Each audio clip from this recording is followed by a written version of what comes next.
All right, we're live. All right, there we go. Now I can see the chat. We're live. I think you have to put it as like not suitable for kids or whatever. Otherwise, you won't be able to do a live chat where you can take from subs. So, figuring out all this technology stuff, guys. I'm off grid in a trap line, and sometimes the technology gets by me. You'd be surprised with all the editing and technology I got to utilize every day, but a lot of this still gets by me. So I'm going to look for questions in the chat. And if I don't get to your question, I'm not ignoring you. The only reason I wouldn't get to your question is if I miss it. So if I miss one, feel free to ask it again, and I'll read them off and try to answer the questions the best that I can. But feel free, guys. All right, there we go. Utah Mike. There he is. He's here. Thanks for tuning in, Utah Mike. I bet you probably have more snow than we do here if you're in the northern zone. Probably getting ready for ice fishing season. Woodchuck Man says hello. I say hello back. All right, cool. So we got some people tuning in. Oh, I'm coming to you guys from the North Main woods. I have Starlink. Hopefully it keeps working. That's the Starlink right there. It says that we're online. Every once in a while it kicks off, or we get an obstruction or something like that. So not much I can do. But Kirk, Vermont, tuning in. Tate, Sam Gunner, Pine State Trapper, Utah Mike says still no fishable ice. So yeah, no ice at all, bud. We got about 10 inches of snow here where I am, and it's probably down to about 2 or 3 inches in most places now. We lost quite a bit today with some rain and some warmer weather. It was miserable getting around today. Probably one of the worst days I've had getting around in a long, long time. I did a hybrid using the truck and the snowmobile. My four-wheel drive just broke on my truck this week. I lost my front differential, so we're trying to get another one of those and got to get that put in too. So what I'm going to do, guys, if I can keep up, I'm going to look for questions in the chat, and then I'll answer them. If I miss them and don't get to your question, it's not because I'm ignoring you or overlooking your question. It's just I've missed it. So feel free to ask it again. So the first one I see, I'm going to try to say hello and hello to everybody. I really appreciate you guys tuning in and joining the chat. But if you have any questions on the trap line or anything, feel free, shoot it over in the chat on the side of the screen there, and I'll get to it as soon as I can. So Hoop Goes Outdoors says, how's the weather at camp? Weather at camp right now, we're looking at 32 degrees. It was like 34 all day. It rained for a while. It was brutal. It was not pleasant weather. I want it to be like 12 inches of snow. Let's get this thing started. Let's get 20, 30, 40 below zero, and let's get winter going. But all right, Pine State Trapper. How do you feel is the most common mistake new trappers make when trapping for fishers or marten? That's a great question, man. That's a super, super big question for me because I remember when I was a new trapper and all the mistakes I made. And, I'll go through some of the mistakes now. Is one of them is don't look for the obvious and the easy areas. If you're trapping like the North Main woods, like I am, like to park, like my first couple of years trapping, I just parked in the easy spots where everybody else parked and threw a trap in the woods right there. And those spots have been trapped a million times for 100 years, ever since cars were coming up into the North Main woods. So that was a huge mistake. And then flagging my way all the way in just kind of made it so every other trapper and hunter could see where I was trapping, and I ended up getting a bunch of fur stolen because of that. I was really naive my first couple of years trapping, but probably the biggest advice I'd give to a new trapper is don't compare yourself to an experienced trapper. Like go along and learn as much as you possibly can. Obviously, tune into my channel because I give away all the information that no one was giving me back in the day. And don't compare yourself. It's been said that comparison is the thief of joy, and I had a viewer remind me of that a little while ago. because I couldn't remember that sentence. But that's kind of how I look at it, So as a new trapper, just go out there and just try to do your best. Go for that first one, man. Go for that second one. You always got to start with that first one. So I hope that helps for a new trapper, and overcoming some of those early common mistakes. Mikhail, that must be Rick, says you can't get Mark Osgood up there. No way. He's probably down south fishing, catching 10-pounders. And then Clint Manzer says no favoritism for Marty. I don't know if that's a question or a statement, but we're giving him favoritism. We got a pine martin that's been coming to our bird feeder that's turned into like a feeding station. And it's just so much fun for us to have, some life in camp. We see enough death every day on the trap line. We don't need to see it here at camp too. And it's really cool for us to see what it prefers to eat. It pretty much eats everything, but to see what order it eats it in, like we learned how much it loves eggs. And it's to the point where I actually want to try putting a couple eggs in the back of some of these boxes. And when Tom Miranda was here, I said, you really got to make that squeaker in the shape of an egg and get a double for it. Not only do you get the noise and the audible enticer, but if it looks like an egg, man, they're going to go for it. I had no idea they were going to do that, but yeah, Utah Mike says the 400,000 jinx. Yeah, I mean, I've never done a front end on this thing, so it's due. It's due, and I've never ever babied this vehicle, so it's gone through. If it's got 400,000 miles, and none of them were easy. It's always either been towing or going through some really hard stuff. It's to the point where my aluminum rims, the original ones, have been sandblasted, so they won't even take a wheel weight because they're so thin now. Like, I've never heard anybody wearing out a pair of aluminum rims from sandblasting like on dirt roads. Obviously, if you hit something or you hit a curb or a rock or something, that could happen. But Mr. Nico, okay, I'm going to try to keep up with some of these questions, guys. There's a ton coming in. Corey Spalding, you ripped that skidoo yet? 200 miles, bud. 200 miles today. Just passed it. I kind of did a hybrid today, used the truck and the snowmobile, and then I've run a couple lines from camp on the snowmobile. Probably cost me a little bit of money today.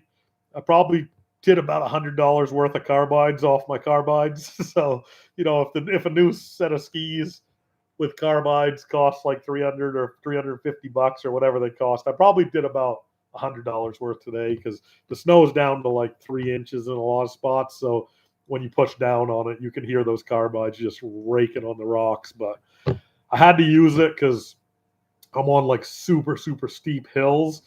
And man, it's just so dangerous right now because if you've driven on it or anybody else has driven on it, it's packed the snow and it's just turned it to ice, and I'm running chains. But when you get on a slope that's like a steep grade like this, and there's 12 to 15 foot banks that drop off on the side of it, there's really no value to put on a set of carbides or skis. A lot of people give me a hard time about running a new snowmobile or running through last year's skis, but I couldn't care less, man, because you go off the edge of one of those slopes coming down one of these hills, just checking one trap or something, and it's a lot more than $300. You could lose your vehicle, lose your trapping season, have to sleep in a truck that's laying on its roof for a couple days, and then I can't even imagine how much it would cost to get one out of the woods. So yeah, probably spent a couple dollars on carbides today, but I'm going to try to keep up with some of these comments on the sides. EL Outdoors Adventures. Hey Joe,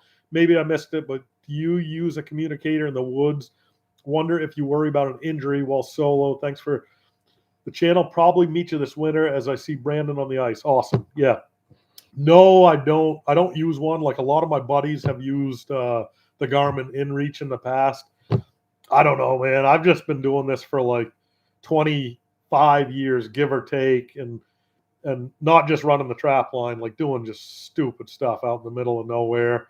And just the way I was raised is really to rely on yourself and rely on yourself to get out. And I know stuff happens. It's happened to me. I had like a 14-mile walk one day to get out of the woods.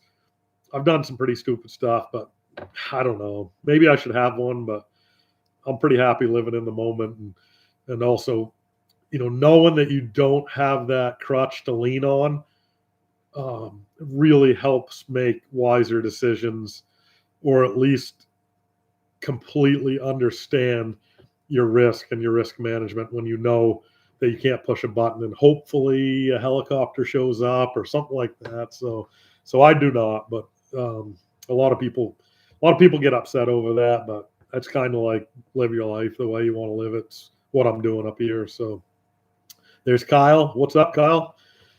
Brian Lavalley, love your show and companionship with Donnie. Thank you. I appreciate that. Woodchuck man, do you coon trap with a dog-proof trap? So I own one because I really want to try it. They look like awesome traps, and it's like kind of a new innovation, new trap to me. I don't do any coon trapping. We've never had coon until like, what was it, like about a week before the season started this year. I had a bunch of bait outside for Martin and Fisher trapping, and it just started getting ripped up, and it turned out it was coons. And then they started coming to the feeder, and they came until that big rain we had in like the first 20-degree day, and I haven't seen them since. They were coming like every day. They knew they had free food.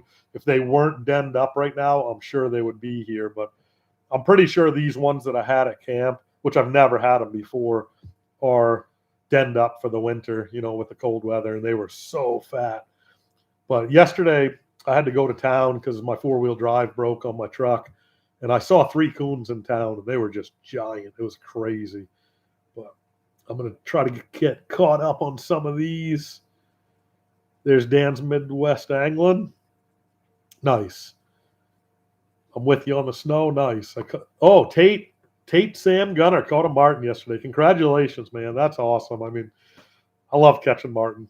I get wound up over these fish here, and I talk about them a lot, guys. But martin's my bread and butter, and there's nothing easier to skin or put up. I skin a martin in like less than 4 minutes. I put them up in, under 10 or 12 minutes. Completely flash scun, put them on the board, and it takes me a lot longer to do one fisher than it does, do 5 martin or something like that. And yeah, so that's awesome. You got a martin. I'm pumped for you. I hope the channel helps other trappers. That's a big part of why I show a lot of the stuff I do and teach a lot on the channel, is to help other trappers. And trapping historically is not something where you share info. It's always been like super competitive, and a lot of guys just comparing themselves to other people. I'm a better trapper than you, and I caught more fur than you. I'm not all about that. All I care about is if I can beat my own goals or beat the challenges that I put on myself. So that's why I share as much as I possibly can with other people. And, it'll come back to haunt me a little bit. I've had some people on me this year on the trap line that I'm now competing with that were viewers on the channel last year. But hey, it's going to only make me a better trapper in the long run. Like if you don't have a certain level of competition out there, you kind of get a little complacent. You don't become a better trapper. So I don't really mind in the long run. And if people are enjoying it and happy and they're doing the same thing I'm doing and love it, then how could you ever fault somebody for that? Wood Power Solutions, loving the content. Oh man, I appreciate that. How many walks around the sun? Man, that's a good question. You're gonna have to actually ask my mom that one. Oh shoot, I'm losing my place on these questions. There we go. I'm gonna let you guys guess in the comments how old I am. There's 350 Mac. Really want to thank you for all the support for the channel over the years. Like I said, we've never met, but you've always been a really positive commenter on the channel and even called us out if we needed it. So I always appreciate you on the channel. And I try to get back to all the comments, guys, on all the videos, and I do read a lot of the same names, and it resonates with me. It doesn't go past me. But Pine State Trapper, I completely agree.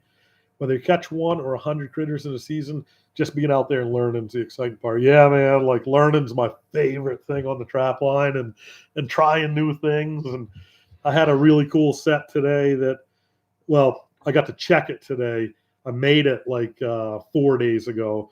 I had a trap, like a leaning pole, where I caught a martin, and then another martin came Well, that one was in the trap, ate my bait, left a bunch of tracks, and then a fisher was hunting nearby, like he was hunting my long range scent, but he never really got to the trap, which is good because he didn't eat my first martin. So Donnie was with me, and I ended up saying, we talked it over, and he's like, well, why don't you bring another box in, maybe catch that fish or throw a trail camera. So I brought a box in, threw a trail camera on it, and then I was like, you know what, let's put 2 trail cameras on it. So we put 2 trail cameras on it, and we put 2 boxes on the same pole, one facing up, one facing down, and I got to check it today, and I'll give you guys a spoiler because there's a delay in when my videos come out to when it actually happens because it just takes a while to edit, and I'm probably like 5 or 6 days behind. You'll see that. But yeah, so we caught a martin there today. The fisher didn't come back. Sitting behind the fisher's really tough. You'll get them, but it takes like 30 days in the North Maine woods. But Ty Bear one says, Joe, could you please talk about how a person buys a camp in the North Maine woods? Man, it's just luck. It is just straight up luck and timing. I think if there was a book on it or if there was knowledge on it, then there'd be guys with multiple camps. And maybe there are guys with multiple camps, and you got to ask them. But I'll tell you how we got ours, and like the history with ours is the old trappers camp, or the old camp that's still here. I got to get rid of it by state law or whatever. That was for sale. Like the guy wanted to sell it, and he put it up for a pretty reasonable amount as far as I was concerned. Most of everything that you can buy in the North Maine woods is a lease. Then you pay a lease every year, and then you just pay a tax on the building, the value of the building itself. But they do post on the North Maine Woods website when a property comes up for sale or a lease comes up for sale. They don't make a lot of new leases, but every once in a while they do. You can try to get your name on one of those, but a lot of it's just word of mouth. There's 3 new owners, including us, in this area, and we all came in at the same time. So it's just happened to be that the 3 people got tired of it or old and wanted to sell. So we got lucky with that. So that's my best answer for that is just luck and keep looking and scouring and call all the real estate agents that you can find from anywhere from Fort Kent down to Millinocket and tell them what you're looking for and put your name first on the list. But where can I get a pine martin hat like yours, Tug Life? That's a tough one, man. Like a lot of people have asked about me selling them. It takes like 9 or 10 martin to make a hat like that. And the hat is just, it's out of this world. Beautiful. It's comfortable. I've been wearing it a lot from like 15 or 12 degrees, I think might be the coldest we've had so far, up to like 28 degrees.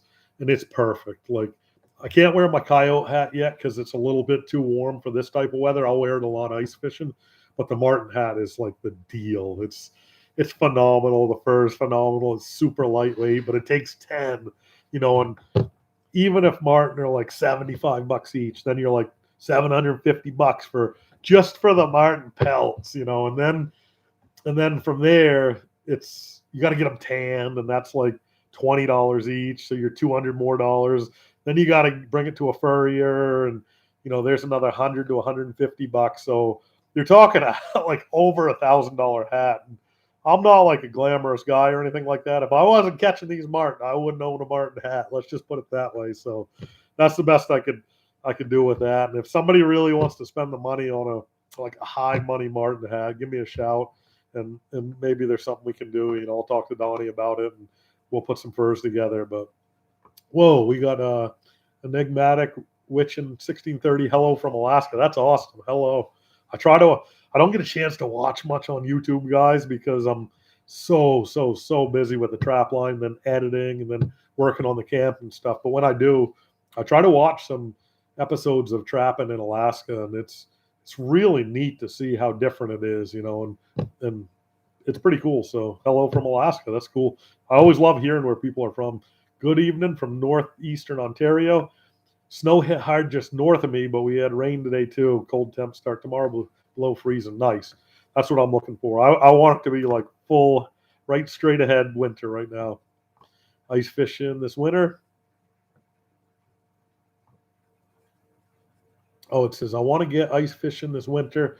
I remember seeing a video a while back where you plugged a guy you had on the show, but what is his business name? That's probably Jack Traps.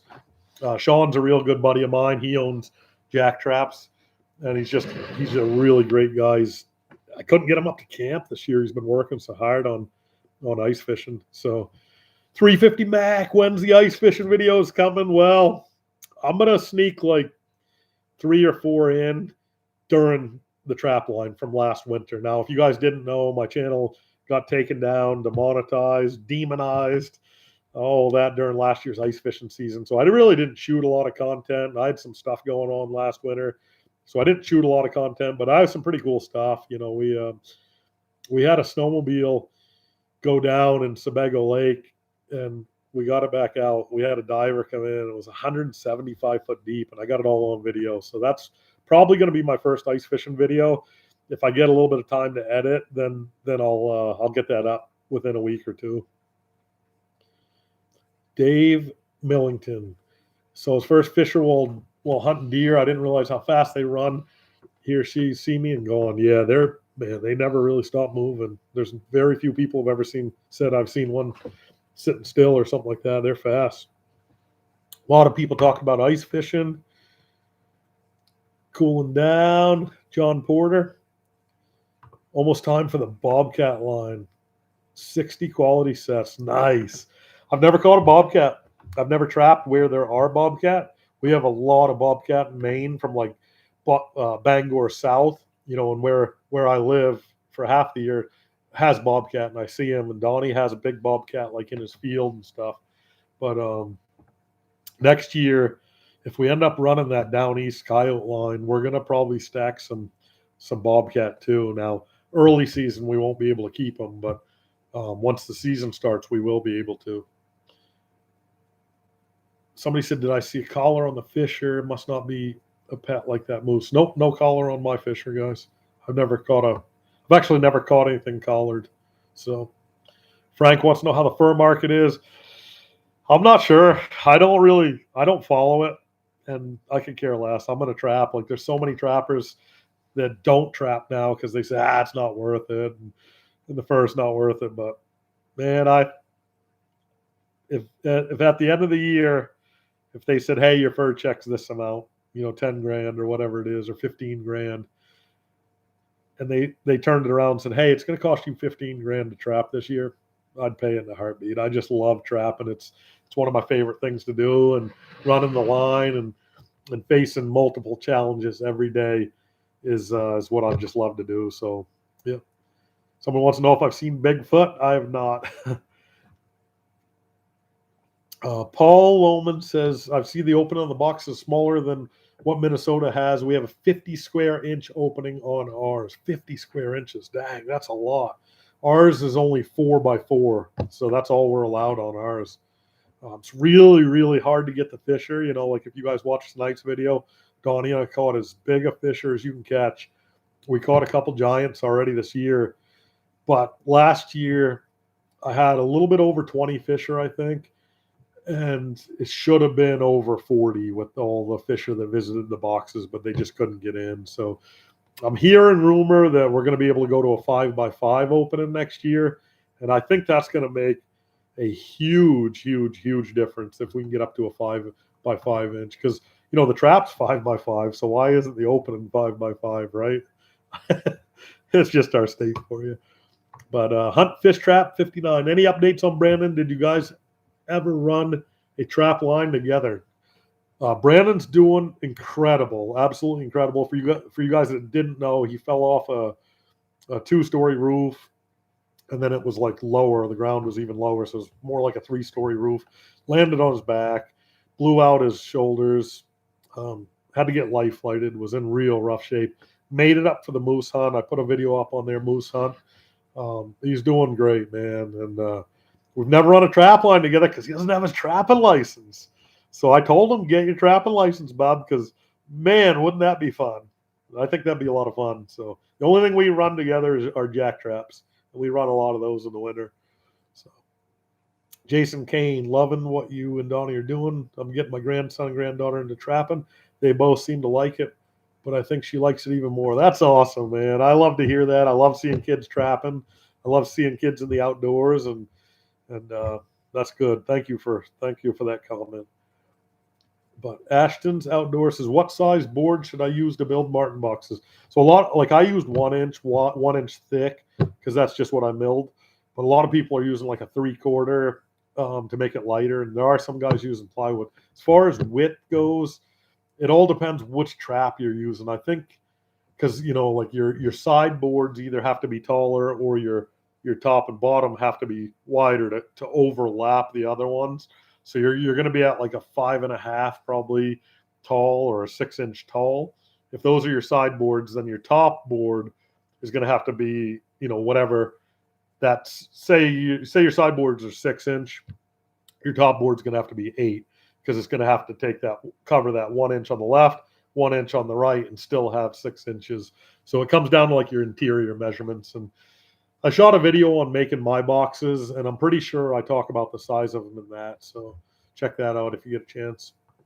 North Dakota Great Plains, ND Mike. That's cool, man. Thanks for tuning in. Show us the Hulk flex. There he is, FBM Maine Outdoor Journal. How is Joe from FBM Maine Outdoor Journal? That's awesome, man. I'm excited to trap with him, and that was just the funniest thing, man. If you guys haven't seen, go give Joe a follow at FBM Maine Outdoor Journal, and he posted, totally unbeknownst to me, I'm scrolling on my Instagram, and all of a sudden I'm like, man, that guy looks a lot like me. He is some handsome holding up them fisher. I don't say many guys are handsome. And then it turned out it was me, and he flexed. He like ripped his shirt off and everything. It was awesome. You got to check it out. Give him a like, give him a follow. It's really good stuff, and he's one of my favorite YouTubers. So don't shoot your video. Oh, I'm sorry, Pine State Trapper. Do you shoot your videos on a GoPro? I do. Yeah. Yep. So I shoot everything on a GoPro. I just have been doing it for like 5 years. They work really well. They've gotten better. They can take a beating. I drop stuff. I leave it out in the woods sometimes. They get wet. And I have a bunch of them, so they're kind of interchangeable. But yeah, pretty much everything you guys have seen other than like some long-range footage with a Canon and some short-range stuff or just quick moment stuff with the iPhone. But 350 Mac Jack traps are some of the best tip-ups made. I really want to get up and see the place. Yeah, you should. Sean's always there. He's awesome, and I'm sure the shop's starting to be hopping right now. This is usually go time for him, is right after Thanksgiving. A bobcat will be a great catch. J. Mao Isco Proud. Wisco. JMO Wisco Proud. I really botched that one. So that's Wisconsin bobcat. Yeah, man, I'd love to get a bobcat. Yep. I'm coming up for leftover pie with Donnie. Ned, the thing about that is there is no leftover pie with Donnie. Donnie can sit on one side of that pan with a fork, and I usually sit on the other, and we have a race to see who can get past the middle the quickest. Pine State Trapper bobcats are fun to release. They either run away immediately or sit there and contemplate pouncing. Critter shields are your friend. Pretty much same thing with lynx. I'd say lynx are probably a little more docile, but I've let go probably like 10 or 11 lynx by now, and they do the weirdest stuff when you let them go, man. They'll just lay there and look at you, and it's weird. 3 o'clock Pollock. Aren't you nervous driving a vehicle with 400K that deep in the North Maine woods? Nah, not even a little bit. I'm going to break down. I know I'm going to break down. I'm kind of broke down right now. Lost four-wheel drive yesterday. Lost a front diff. I'm gonna get it repaired as soon as I can. But it could happen with a new vehicle. Could happen with an old vehicle.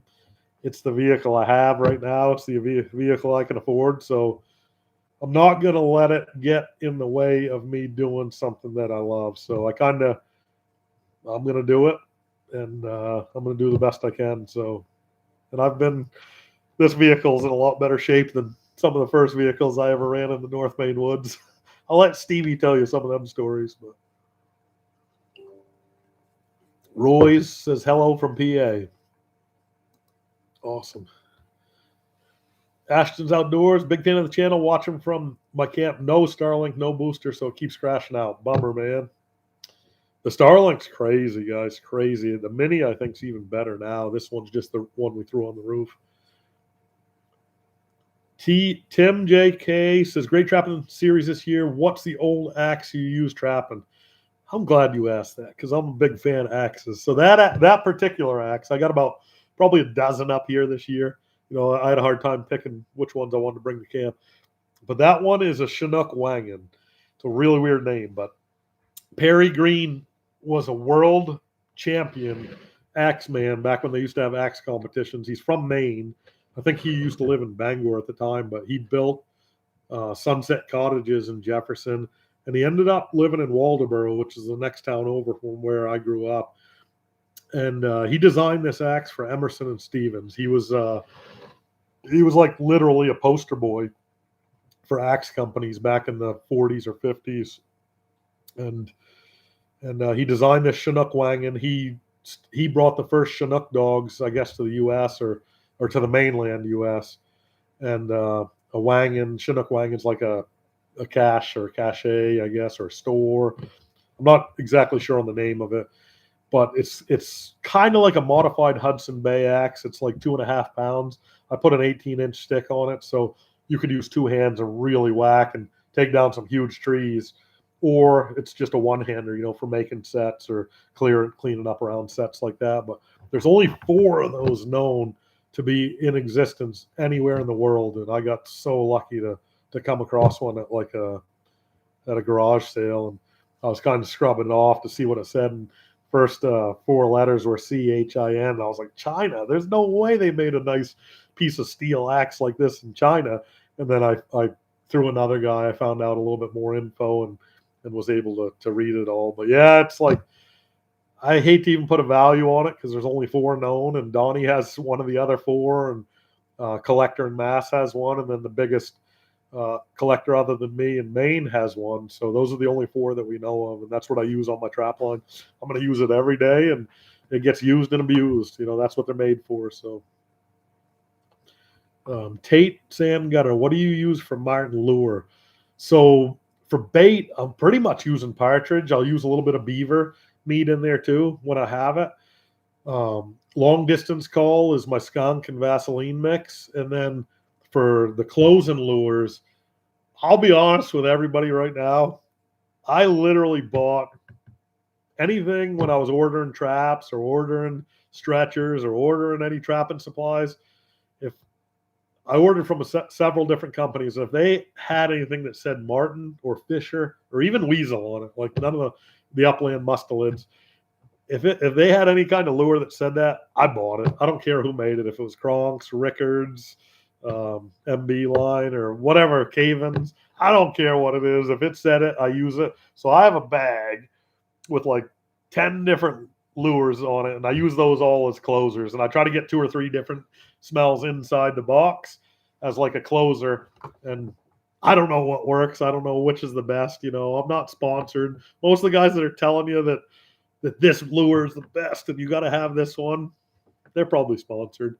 There's a couple that I like to smell. There was one called Mountain Martin. I don't know who made that one, but it smelled pretty good. Didn't look good, but you didn't want to get it on your fingers. It was, I'm not going to tell you what it looked like, but it smelled good. I think it had a lot of that anise in it.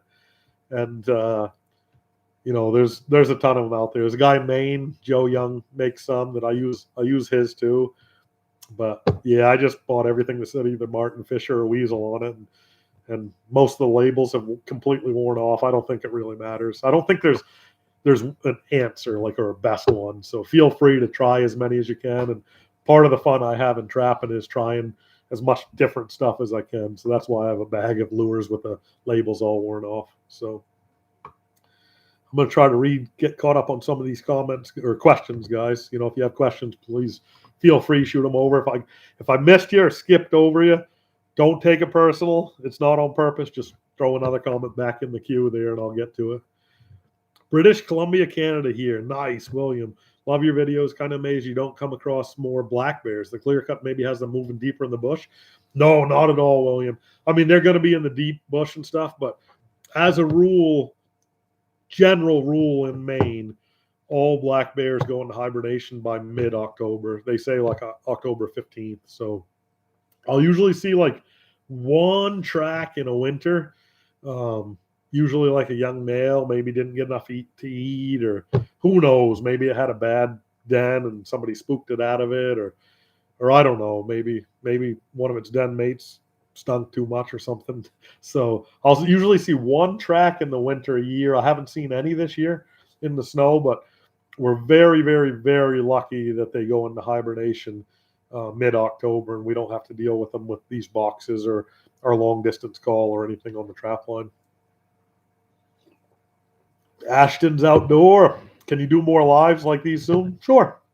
Yeah, I'm getting a lot better service here with the Starlink. So when I have time, I'll do it. You know, everything you have to weigh out everything that you do. So like me shooting this live right now and taking an hour or two, or however long it's going to be, is just time where I'm not editing. When I get done, I'm pretty wiped out. Bedtime in the North Main woods. I hate to tell you what time it usually is. It's probably right around now. You know, especially when you're alone, or when Donnie was up here, he rarely saw 8 p.m. So bedtime's usually early because we're early to rise. Early to bed, early to rise. Trap like heck and make up lies is the saying. So so it's a trade-off. So if I feel like I'm getting caught up on my editing and get ahead and get some stuff scheduled out every night, then I'll try to shoot more lives. And if I have any more special guests, which I think I'm gonna have a special guest, like maybe Friday night, we'll try to shoot a live together. So fishing with Jacoby. Hey Joe, I go to MMTC and Waterville Outdoor Leadership, and we love to watch your videos. Keep killing it. Appreciate that. Thank you, Jacoby. That's awesome. Shacked Up Outdoors. I think it's been a part of your gear videos in the past, but I'm curious if you could ever share more details of what you use for camera equipment and accessories. How do batteries do, etc. All right, I'm going to show you guys what I'm using right here. This is pretty much all I'm using this year. This is the GoPro 13 Black. It was the newest one on the market now. I think I got it like a year and a half ago. I like the gooseneck, because you can, if you clip to a tree, you can turn it that way, spin it around, and then it's got this super, super great clamp, and you can put that on a snowmobile, and it's not going to fall off going fast. Then you can tilt. And then this year, I only have like 4 batteries for this one, and I have a magnetic clip that just charges. So anytime I'm in the truck going to another trap, I try to remember just to slap that magnet on there. So yeah, that's all I'm using this year for the most part. And iPhone, sometimes out of the pocket, sometimes a Canon camera for the longer stuff. The moose that are further away. 350 Mac. Are you planning on ice fishing camping trips if the weather cooperates? Oh yeah, yeah. Yeah, I did a bunch last year, even though the channel was down and I wasn't able to share it with you guys. I didn't film a lot of it, but I did film some, so I'll get those posted. But I got nothing going on this winter, guys. It's a pretty simple life, so I'm planning on doing a lot of ice fishing this winter. Yeah, I got some really cool trips planned, but I'm pretty loose with how I do them and what I like to fish for and who I like to fish with. So definitely going to camp out. That's my favorite way to ice fish. Um, and I hate packing up and driving home and coming out and doing the same thing next day. I just love waking up right on the ice. So you'll see a bunch of those videos this year. Jeffrey Dunn. I really enjoy your videos. Your relationship with Donnie is really special. You're a good friend. Thank you. I appreciate that, man. I'm the luckiest guy in the world. My friends are amazing. And Donnie's obviously top notch. So, Poverty Hill Adventures. I love that name. Love it. Really enjoy your channel. Thank you. Thank you. I appreciate that. All right. Robbie Mather. Hello from Scotland, Joe. Been watching you since your FLW bass fishing days. Love what you do. Keep on keeping on, Joe. That's awesome, man. Scotland. I can't even believe that. Thanks for tuning in. I really appreciate that. I never really thought this channel would go global like that. ND Mike, do you have a construction background? I do. Yeah, I actually do have a little bit of a construction background. Probably built maybe like 15 houses with I I grew up on a farm, milking cows, and you had to do everything. You had to do your own construction, so that's kind of where I first got the start with it. My dad had been a carpenter for a little while too. My uncle was a carpenter, so I learned through that at the start. And then I did foundations for 11 years. And when times were slow doing foundations back then, believe it or not, crash of 08, 09 housing crash, we built houses and we built spec houses and we built cottages and barns. So I built a lot of stuff, and that's where a lot of the construction background comes from. Ashton's Outdoors. Are you going to deer hunt this season? Man, I don't know. I'm like so into trapping. That's my passion.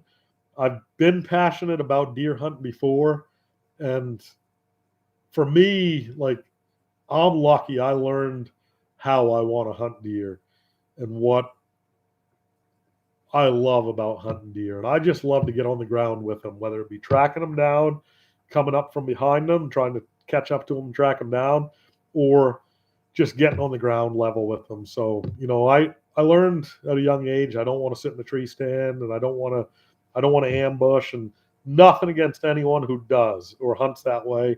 And it's awesome that, people know how they want to hunt. And for me, I just got to take some time and get on a track or something like that. I just haven't taken any time. Maybe during muzzle loading season, I've just been so busy with the trap line, and that's my passion every day when I wake up. So, PA trapping, no outdoors. What's up, Joe? Hey, thanks for tuning in. How many axes do you have, give or take? I shouldn't even say because it would sound like bragging, or I want to stay humble on that. Let's just say I have almost all of them. I have a lot. I have it's over 1,000. Might be over 2,000 axes. So, FB Maine Outdoor Journal. Gorman, isn't it? I don't know. I lost you on that one, Bob. Wood Power Solutions. Any advice starting to trap down south? Trapped a few beavers as a teen, but got out of it since. Any advice starting to trap down south? Trapped a few beavers as a teen, but got out of it since. Yeah, my best advice to anybody that's getting into beaver trapping, and this is my rule too, is always get a partner for beaver trapping because it's dangerous, and always make sure that they're lighter than you. Because guess who's going out on that thin ice first? Not the heavy guy. The lighter guy always is. So that's my best advice I can give you on trapping beaver. Rodney, is Donnie still there? Donnie is not still here. He had to go home for some stuff. You're going to be able to see, I think, 1 or 2 more episodes with him in there. So there's Dan's Midwest Angling, old buddy of mine from Allagash, runs a limber in the big woods. He said last year they're leveling everything due to that new spruce budworm. Yeah, man, I'm not going to get going too much on the clear cuts or cutting or anything like that. I got a turnaround video on it that might surprise some people, but the spruce budworm isn't new. It's been around forever, and it's going to be worse and worse and worse if we keep just planting spruce and spruce and spruce and not letting anything else grow up. I mean, animals, everything, when you overpopulate with one species, kind of takes care of itself. So you're going to see a lot of spruce budworm probably in the future, but we'll see. I'm not an expert on it, but there's Kenny. Waylon says hello. What's up, Waylon? I don't want to spoil or ruin any surprises, but I heard your dad might have picked up something awesome for you today. Michael Spicer, keep up the great work. Thank you. Appreciate that. Oh, what is this name? This is a great name. The Hairy Hermit from Scooby-Doo. That's awesome. How did you and Donnie get to be as good of friends as you are? 18 days till our 3-week marten camp in Oregon. Whoa. You guys can trap marten in Oregon? That's awesome. Thanks for having a clean channel I can watch with my grandkids. I appreciate that. That really does mean a lot to me, and I've worked really hard to make sure it's clean and stays clean. As guys, you joke around a lot like guys do, and I try to edit as much of it out as I can, guys. And I grew up on a farm, and we had a different set of language too there, and I try to keep that out of it because I know there's a lot of kids watching, and And it's really important to set a good example and be a good example. So I do appreciate you saying that to Harry Hermit from Scooby Doo. But as far as Donnie and I, man, we live about a mile apart, and geez, been best friends for as long as I can remember. Like I remember him coming to my high school baseball games, and just being super supportive. And then everything that I love to do and I'm passionate about, he carries the same passion and he loves to do it. Collecting axes or trapping or hunting or pretty much the only thing I think we've ever argued on is how many bass you should just throw up in the woods. Donnie's old school trash fish and stuff like that, but he's cold water fisherman. I'm a warm water fisherman. I think that's about the only difference we've ever had. But I love to catch any kind of fish. But yeah, so 350 Mac. I like those 3 to 5 day trips. Yeah, they're awesome. Yep, absolutely awesome. 7-day trips, 10-day trips, 20-day trips are fun too for me. But 3 is kind of short now for me. At one time that was a decent trip, but almost feel cheated if you only do a 3-day trip. It feels like I'm cheating you guys out of something too, and myself. Doug Vanellin, hard water fishing is the best. It sure is, man. We're so lucky. AK Addicts, how long is your trapping season? So regular trapping season or general season goes until the last day in December. So it goes till January 1st, and it starts November 2nd or 3rd. So you get roughly 2 months. Jones and Outdoors, hi from Jefferson. Nice. I'm thinking that's Jefferson, Maine. That's awesome. Poverty Hill Adventures, your channel is doing very well with 45,000 subscribers. Thank you. I appreciate that. Yeah, it's been a grind. It's been a slow growth. There's a lot of things I can do probably to grow the channel more and faster, but I'm really happy with what I have for subs, and I get to meet so many subscribers when I go to the store or go here or go there, or I'm out fishing or hunting or at the diner or whatever. Like it's crazy to me that I don't have more just by the people I've met, because I'm pretty sure I've met over 45,000 people that send their subscribers. But yeah, thank you. I appreciate that. It's I'm really blessed with an amazing group of subscribers and people that are loyal and follow the channel. So, and the Mike says, I can tell by the way you work, I grew up building houses and pole barns. I'm the son of carpenter. That's awesome, man. I appreciate that. Those are some things that you can just, you take it for granted, or I did, until I get around some friends who've never built before, and it's really, really scary to them. And I'm just really happy that I learned that. And it's kind of, once you learn it and build on it and grow with it and get that experience, then it's just an amazing thing to have for the rest of your life. So KBC Outdoors, there they are. Hey, buddy, can't wait to be up there fishing this winter. Keep crushing the fur. Nice. I don't know which one that is, but KBC Outdoors is Kyle, Brandon, and Cameron, also known as KFC Indoors. No, just kidding, guys.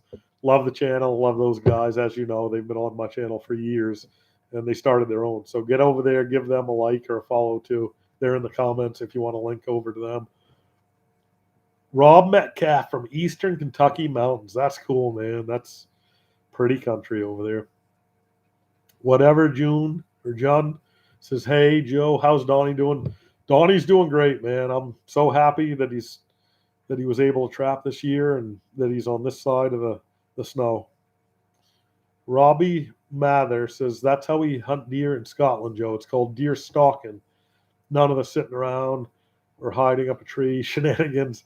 Get out there and try to sneak up on them. Yeah, man, like that's just what I like, and I'm not at all talking down to anybody else, and I don't like the cool thing about like doing stuff that's different or fishing for a different species, like everybody wants everybody to hate each other. They want the bass guys to hate the trout guys. They want the trout guys and salmon guys to hate the bass guys. They want the crappie guys to hate the perch guys. They want salmon guys and trout guys to hate the pike guys. And to me, that diversity is the greatest thing ever, because it allows you and me to really focus on what we love to catch and what we want to catch. Because if everybody wanted to catch pike in the winter, man, it'd make it awful tough for me to catch pike in the winter. It already is because it's awesome and a lot of people love doing it. But I just love that everybody has their favorite fish or the one they want to target or the way they want to deer hunt, or the way they want to trap or the way they want to do something. And you get following like mainstream media or even like our department, inland fisheries, it's always pitting people against other people or pitting this sportsman against that sportsman or something like that. And I think a better way to look at it, guys, is to embrace it and just be happy that not everybody wants to go after the same thing you're going after, whether it be a fish or a deer or how you hunt or whatever. I think it's awesome that guys are in tree stands because that frees it up for me to stalk, go through or track or whatever. But, I really noticed that with fishing, and I kind of just bring that mindset into a lot of things in the outdoors. So I think it's awesome that we have a diversity and some people love to do stuff. And you don't have to cut somebody down, in fishing to make your fish better than it is, or make your fish the best. You know what I mean? Like crappie. I love crappie fishing, and there's so many people that are down on it. Or pan fishing. I love it, and it doesn't make their fish any better to say bad things about the fish I want to catch. And I'm glad that they don't love to catch it because it's easier for me or more for me. So that's kind of the way I look at that. Gonna try to get caught up on some of these questions, guys. I remember back in the late 70s, we had so many spruce budworms, every square inch of roads was covered with them. You'd have to brake lightly so you wouldn't slide off the road. That's crazy. Yeah. Yep, there you go. Oh, Ashton wants to know about the boards on the Martin boxes. Yeah, I really went into that for quite a while, bud. So you're probably going to need like 6-inch sideboards and 8-inch top and bottom boards to cover those 6s. David says, Joe and Donnie, you're the best. Love your videos. Looking forward to some ice fishing videos. Thank you. I appreciate that. I got 2 or 3 that I really want to get out of some footage that I filmed last year that I'm hoping to get those out within like a week or 2. But David says, ever run into any ticks with the furs? I have not. Most of the mustelids I'm trapping, I don't know if I guess why wouldn't they get ticks? We just don't have any ticks up here in the North Maine woods yet. Central, southern Maine has a lot of deer ticks and a lot of dog ticks, but I haven't gotten any up here, and I only trap in the North Maine woods for now. What I'm seeing are fleas. They'll get those little red woods fleas, and that's why I spray the fur before I bring it into the camp. William Kirby, so glad that Donnie is spending time at camp trapping this fall with you. Great quality time and therapy. Put that big fisher on the shelf for memories. Happy Thanksgiving. Appreciate that. Thank you. Yeah, we skunned that fisher. Yeah. We actually have one at Peak Taxidermy with Jeff, the very first fisher Donnie caught back on the trap line last year. So once we get that one back, maybe we'll send another one. But I don't want to send too many fisher over to Jeff because he's crushing it and working really hard. Steph Markovic, hi from Serbia. Holy cow. I started watching videos last year when I was learning about trapping marten. I was trying to find your videos like a madman when you took them down. Whoa, that's awesome, man. All the way from Serbia. I appreciate that. Yeah, it was a bummer when we had to have all those deleted, but the cool thing was I got to re-upload them, and a lot of people really appreciated that, I think. But some people got upset about it. I don't care. So Rick Shackelford, is Donnie there? No, Donnie just had to leave. And, I explained earlier that there is a delay in when my videos get posted to when they actually happen because of editing. Like I bet you I'm 5 or 6 days behind. So like what happened today, you guys will probably see in like 5 or 6 days because I have like a queue where it's just one every day from here on out. And the Mike says, how old are you, Joe? You guys got to guess that one, guys. That's one thing I haven't disclosed yet on the channel. Shacked Up Outdoors. What are your thoughts on the kill fishing derbies? versus the new fish donkey style tournaments. How much time do you have? No, I'll make it super easy, guys. Like I get asked to go to a lot of derbies every year to help, and most of them are for great causes. But I don't support derbies, kill derbies. I just don't support them, and I think it's one of the worst things we could do to our fisheries is wipe them out of all the big fish for someone to win a pack basket. It just doesn't make sense to me.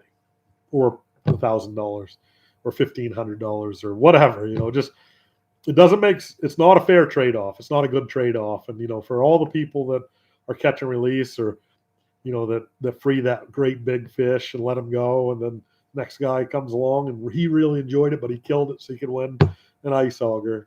That just doesn't make sense to me. I'm a big fan of the fish donkey style tournaments. Those are the ones I compete in, where it's catch and release, and it's all legit. So a lot of people have asked me about derbies, and I'll try to get more into that in the future, and shoot a designated video on it. I didn't want to ruffle too many feathers, but that's never really stopped me in the past, I guess, has it? So yeah, I'll shoot a video on that and why I don't support kill derbies in Maine, especially in the winter. So whatever June says, spruce budworms or army worms. Oh, that's interesting. I remember army worms as a kid, a lot of them. Andrew Glidden, will you and the KBC guys be up for the fishing derby on East Grand this winter?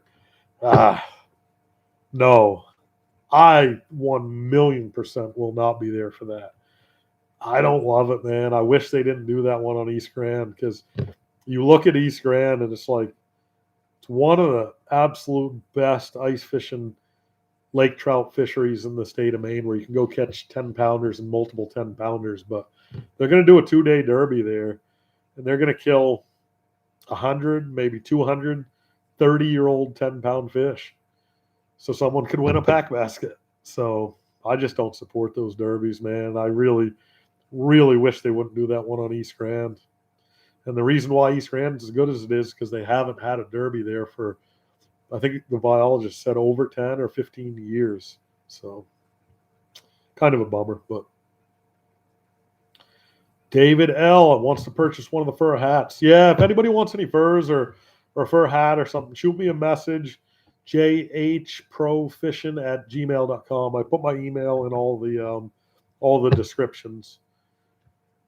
Do you ever collab with other creators? Ashton's Outdoors. Yeah, I guess I do. I don't really shoot for it, like but if it happens like organically or whatever, or we get the chance, I do. So I saw that you had a channel. I followed along and subscribed to it.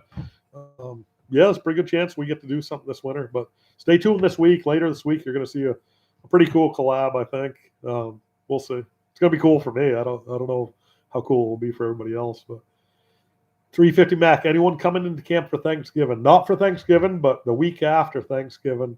I think I have like 2 or 3 trapping partners coming up that will be cool with being on camera. And then one of my ex-girlfriends might be coming up too for a little while. So Steve B says, great to see you live view. Thanks, Joe, for making yourself available to all of us. My pleasure. I appreciate it. I hope I get a chance to answer any questions you guys have that I might be slack to get to on the regular videos. Scott T, any chance for some merch like Donnie's Donuts on a t-shirt? Yeah, it's funny you asked that. Yes, there's a really good chance of it. I just shot over a logo to Jack Traps today of a Lewiston Lobster shirt. So bug Sean, call Jack Traps, ask him when you can get your Lewiston Lobster shirt. He's going to love that. He's not going to be happy if everybody's bugging him, but I think it's hilarious. But yeah, I'm going to try to I'll put some merch together. I'm not a big merch guy, and most people lose a lot of money on their merch, and it's kind of a pain in the neck too if you got to deal with, oh, this size didn't fit, this size didn't fit, I didn't like this color, this shirt smelled, blah blah blah. It's just, I don't need another job.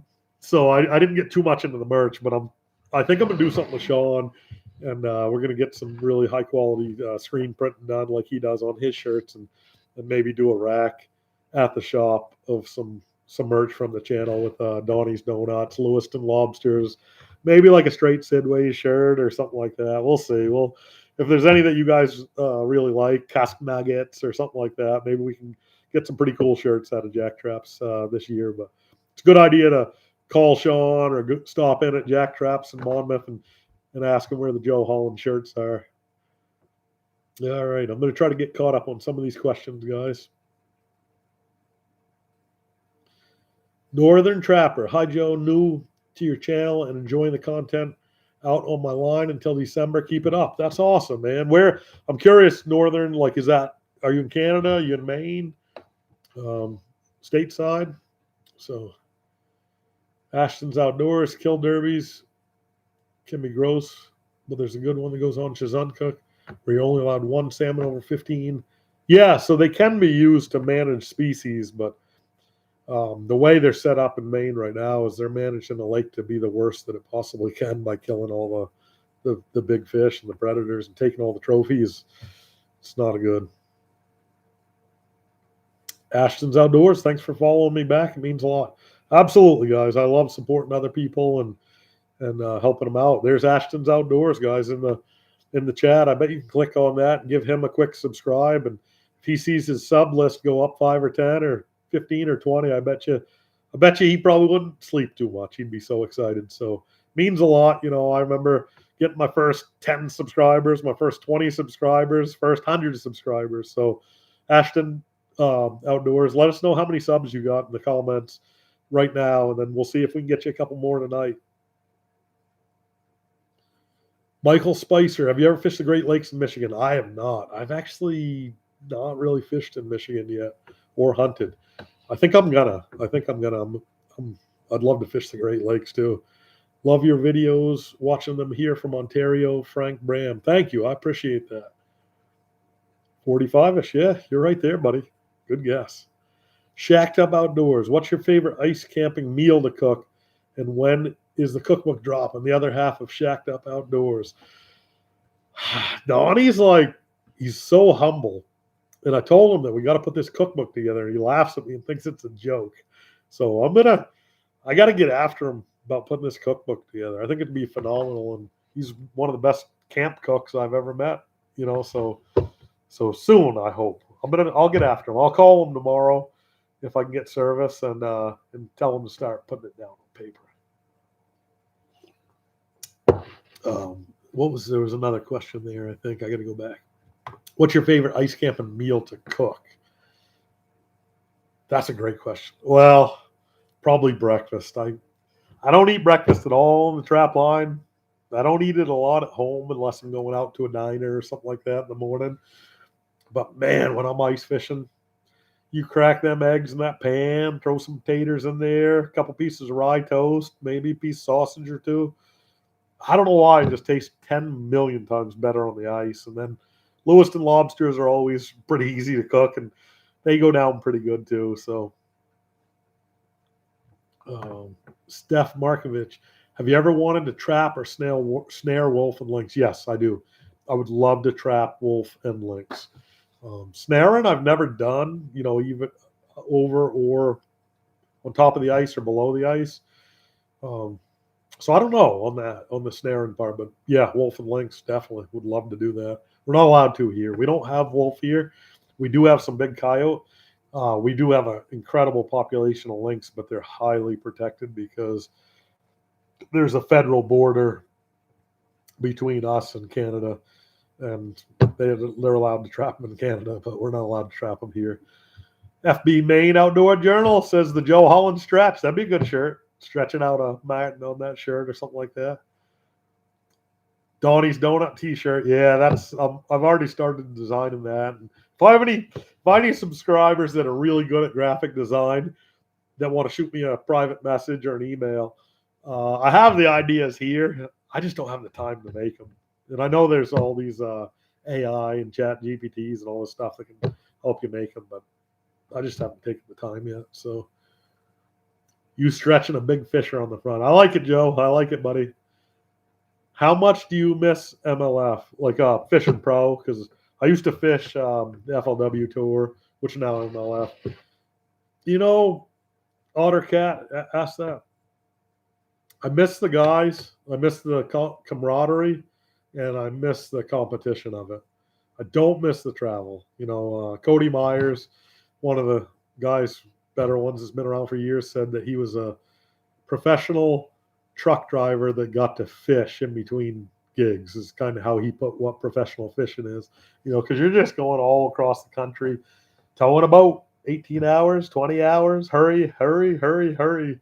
That was the not fun part of it, but I do really miss the guys, and telling hunting stories and hearing hunting stories and talking about trapping and cutting up fish, catching a boatload of walleye on Beaver Lake and eating them. And, I got lucky. I got really, really lucky the first couple of years I was pro, I didn't have a pot to pee in.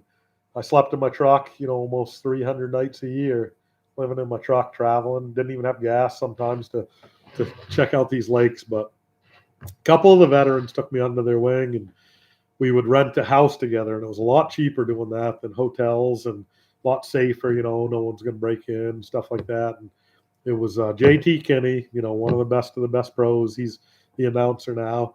Brian Thrift, who's arguably one of the best bass guys ever, and Brian New, who's crushing it on the elites. And the four of us with some other guys here and there got to rent a house together and travel together for every tournament on the road. And man, we ate moose, we ate deer, we ate grouper. All we did was eat stuff that we all caught or shot or trapped or whatever all season when we got on the road.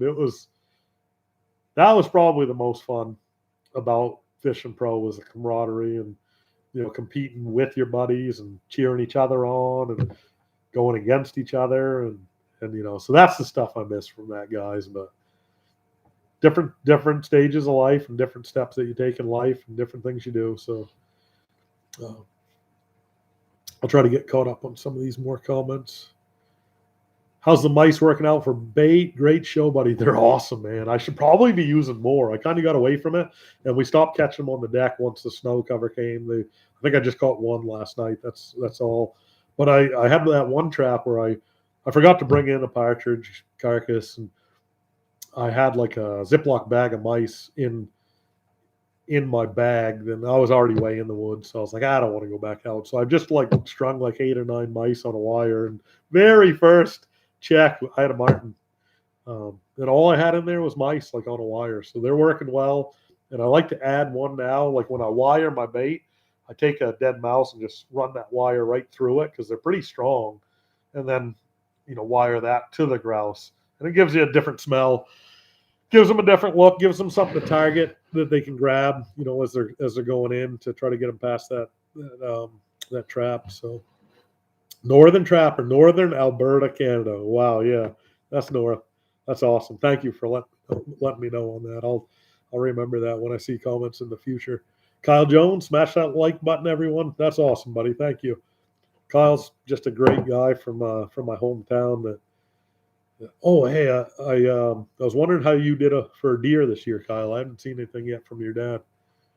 But yeah, so. Oh, shoot, I'm losing my place. All right, there we are, yeah. Donnie's Donut t-shirt, especially if he signs it. Yeah, we're going to do something. We'll do something on that, guys. That'll be one of the first ones we get out there. Have you ever hunted or fished? This is from Robbie Mather. Have you ever hunted or fished in any other country, and which country would you most like to? I have not. I don't know. That's a great question. We're just blessed with so many amazing opportunities here in my own state, let alone my own country, that I never really thought about it, and I never really had too much desire to travel outside of the U.S. just because there's so much in the U.S. that I still haven't seen, and it's so beautiful that, yeah, it's a great question. I guess peacock bass fishing in the Amazon would be a cool thing to fish for. Some of those gigantic lake trout up in Nunavut, or however you pronounce it, up in northern Canada. Ashton's Outdoors, he's at 961 subs right now. and he set a goal to hit 1,000 before 2026. He thinks it might happen. I think it's going to happen, buddy. It might happen tonight if some guys go over there and give you some. New Hampshire, Jerry Sylvester, thanks for tuning in. A cookbook would be a great idea. I totally agree. Donnie's cookbook on the ice at the camp can be super simple, but I think it'd be awesome.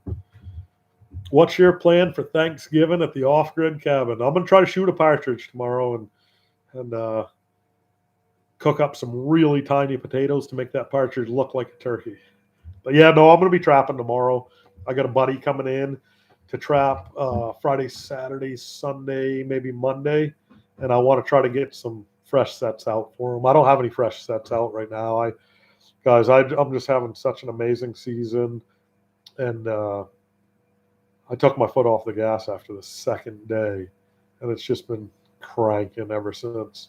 Now I'm pumping the brakes. So once the trapping partners start filtering back up, I'll get more sets out for them and trap with them as well.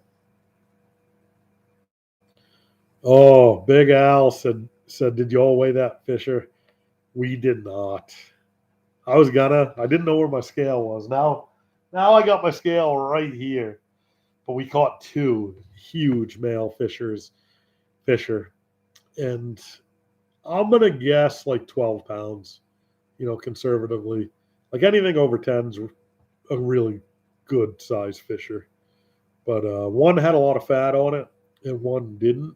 But they were both built like iron, so I probably should have, if it mattered more, I guess I would have. But I try not to get too hung up on the numbers and stuff like that. And I don't want to say like this fisher's better because he was bigger, or this fisher is better because he weighed 14 pounds, or this fisher weighed 16 pounds. I'm so happy just to catch a fisher or catch anything in one of my traps, to be honest with you. 350 Mac, all things on the ice always taste better. It's true. It's true. Even coffee. Coffee tastes better. That's not coffee, but even coffee does taste better. Maine Trapper says lumber camp cooking. True. So true. Whatever. June's leaving. Thanks for tuning in, Pete. Ashton's Outdoors. Have you ever used wild turkey for bait? I have not. No, I'm not sure. I don't know. I guess it's probably legal. Uh-oh. Kyle says, don't get my dad on hunting stories. I'll be calling your dad as soon as I hit the pavement. Maybe next week. I might be going out to get a front end put in my track. Yeah, that'll be fun. I love your dad. He's quite a character. I was thinking about him today. Oh, this is like a great question right here. JJ67321. Is Dudley going to roll in shirtless on horseback this Christmas? Another episode of Grab the Money Through the Trap. Yeah. He'll be coming up. He might even be here in the comments. He'll be coming up. I'll shoot him a text right now and see if he can join in the comments. He might be out coon hunting right now, but I'm going to shoot him a text. Say go to my live on YouTube. All right. So at least he knows now. But yeah, so Dudley's coming up, guys. We don't know exactly when. He's coming up. He'll probably be on a coon's back, not a horseback. And we're going to do another money grab through a conibear, maybe a 330. And I got another one I'm planning where you got to set stuff on top of a foothold. So we're going to have a lot of fun. We're going to shoot a lot of footage, a lot of videos when he's up. The Hairy Hermit from Scooby-Doo. Do you have a favorite specific animal or memory from the trap line over the years? Yeah. Like one animal. I thought you meant like a species. Man, I got so many awesome memories from the trap line. A lot of it's, I used to trap with a retired game warden, Skip, and every single day we trapped together was like an amazing memory. Stuff happened. So funny. And I'll tell you guys more stories on those over the years or over this season, if I do another trap line stories, if it slows down or whatever. But That's a great question. I guess coyote. I've always really enjoyed to catch coyote. I've caught some doubles before. That's always a lot of fun. I had one that dug me up like like weeks. Every trap I put in the ground, she'd dig me up. It was a great big female. And I'd put traps behind traps, trying, okay, she knows this trap's here, so I'm gonna put another trap behind it. And when she comes in to dig that trap, I'll catch her in this trap. And we did that for like 4 or 5 traps before uh, a truck actually came in and like ran over the edge of one of my traps, and it didn't set it off. It like kind of rebedded, and she felt safe in that tire track as she was walking, and she got caught by that trap. And I had to crawl hands and knees because back then we ran drags, and I had to crawl hands and knees into this crazy thicket. It was so dark, and we didn't have LED lights back then. You just had a little 2 AA flashlight, and I'm like crawling. I got my 22 pistol and this little light. And I'm crawling like so spot a rabbit wouldn't go, following these like scratch marks from the drag. And she came after me. I've only had like 2 coyotes ever come after me, and she was one of them that came after me. And that was after catching that one, I was like, man, that was cool. It was a great big female, and it's tough one to catch. So that one, I guess, was memorable, and the challenge that she put up. David says, sorry if I sound crazy, but watching your videos with you and Donnie gives me a feeling like you guys are family. Thank you. I appreciate that. I mean, that's how it feels. Definitely feels that way. It could be so many different ways, but yeah, I mean, I guess comes down to what is a family, right? Get her done, Joe. Good luck to all in the great outdoors of Vermonter. Thank you. Thank you for that. Ron McGrath. Hello from Springfield, Missouri. You asked the other day, what if we wanted to see more camp videos? I vote yes, sir. Nice. Yeah. Yeah, I'll try to shoot some more camp videos, these lives. I'm going to try to get a couple more lives in there. I've been trying to incorporate like morning in camp and night in camp, but there's really no off days yet on the trap line. We've just been so darn busy. And if I do get some time off, I'm usually right in front of this computer editing, to try to get that footage out to you guys, because that's pretty much a full-time job. Like that one video with the second check where we caught so much fur, I think we had like 16 animals that day. Just that footage and to edit that took roughly 9 hours of editing. So that's a lot of nights. Like Donnie was saying, I don't know if you heard him. Like, I got up at 12:30 or 1 in the morning, take a pee, and you were still awake. That's when I edit, guys, because I trap from daylight till dawn. I'm working hard on the trap line, and when I get back, it's jam some food into me, drive something into me, and and then try to get caught up on the editing. So I'll try to get some more camp videos and try to get caught up on editing too.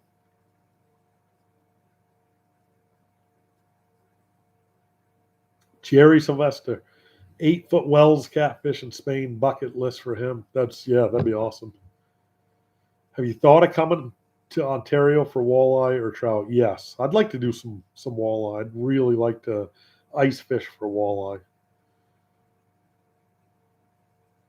Jerry Sylvester, anytime you feel like making a trip next door to catch some 3-pound white perch, let us know. Yeah, I want to do that, Jerry. I'm letting you know.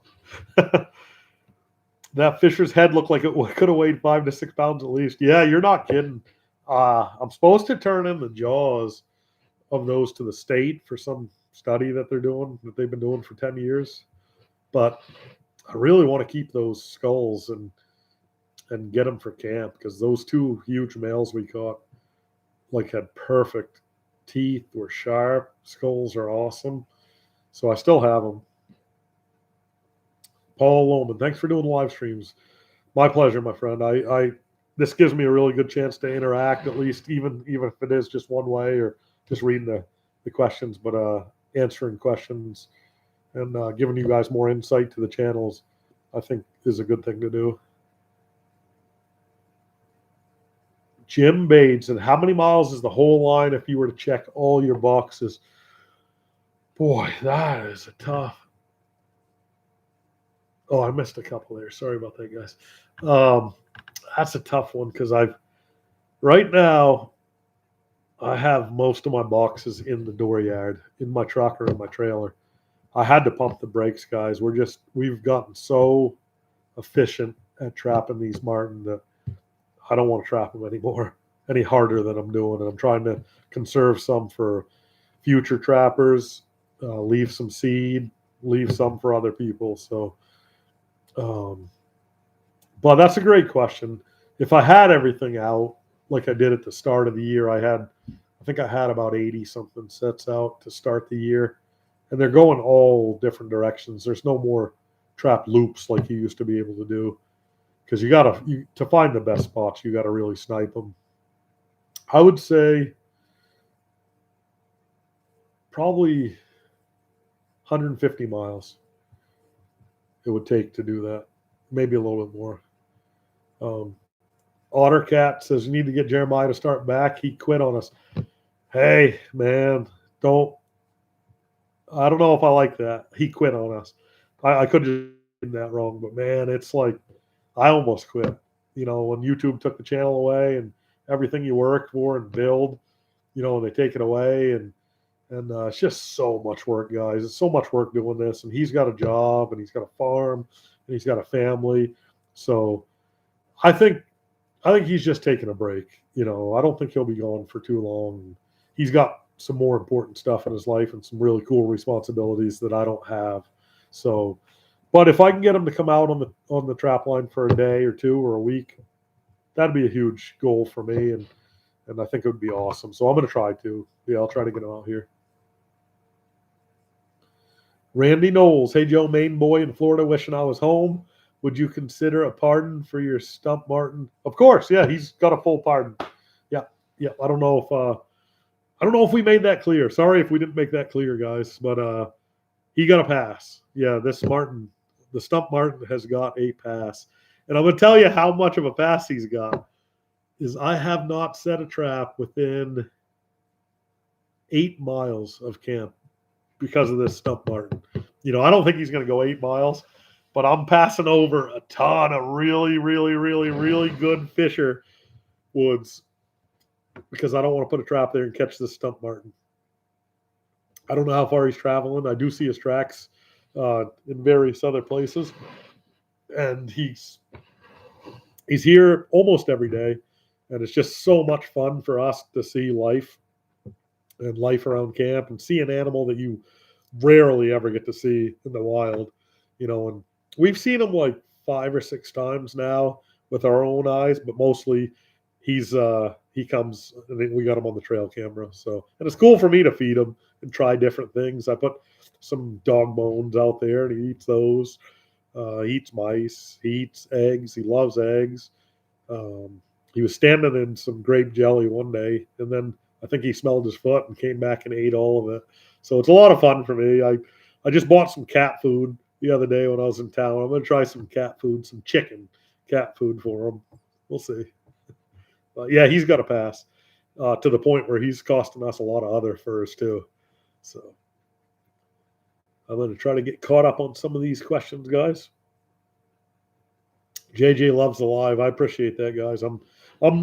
This is new to me being able to do this from the camp with a Starlink and stuff. So a lot of this, I'm going to go off a lot of this feedback and try to do more of these if you guys enjoy it and if it's a good thing to do.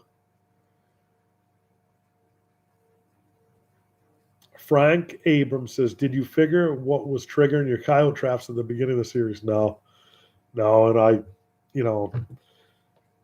wardens are incredibly intelligent and sneaky. So I thought it might have been a warden, just checking to see if we were checking our traps every 24 hours within law, and if we had an animal in it, it'd be easy for him. Well, we didn't have an animal in it. And, it was kind of an obvious set. If you know what to look for, it's obvious. If you don't know what you're looking for, it's not obvious, and you'd overlook it. But it clearly had a stick in it. And then there were boot tracks near it the next time. So I don't know. We figured it might have been a warden because All he'd have to do is just show up the next day at the same time and see if it's been remade, and then that answers his question. So, all's fair, I guess.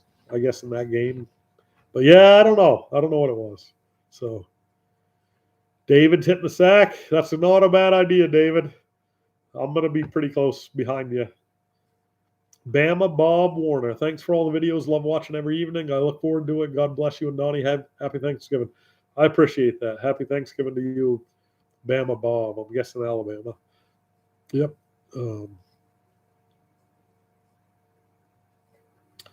JJ says it's crazy how many miles of clear cut there is. Really must condense the fur. It kind of does. It does condense the fur. It condenses the trappers. It condenses the hunters. It's not a great thing. And the mic's taken off. Thanks for tuning in. Happy Thanksgiving, Ron.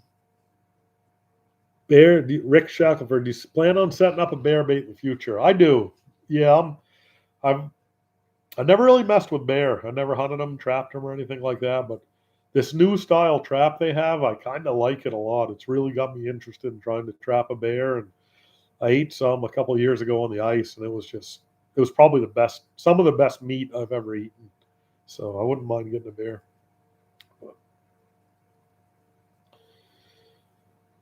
Greg DeBoer, your relationship with Donnie reminds me of my group of hunt buddies. We have Uncle Ed, who's 92, still loves going in the woods. That's awesome.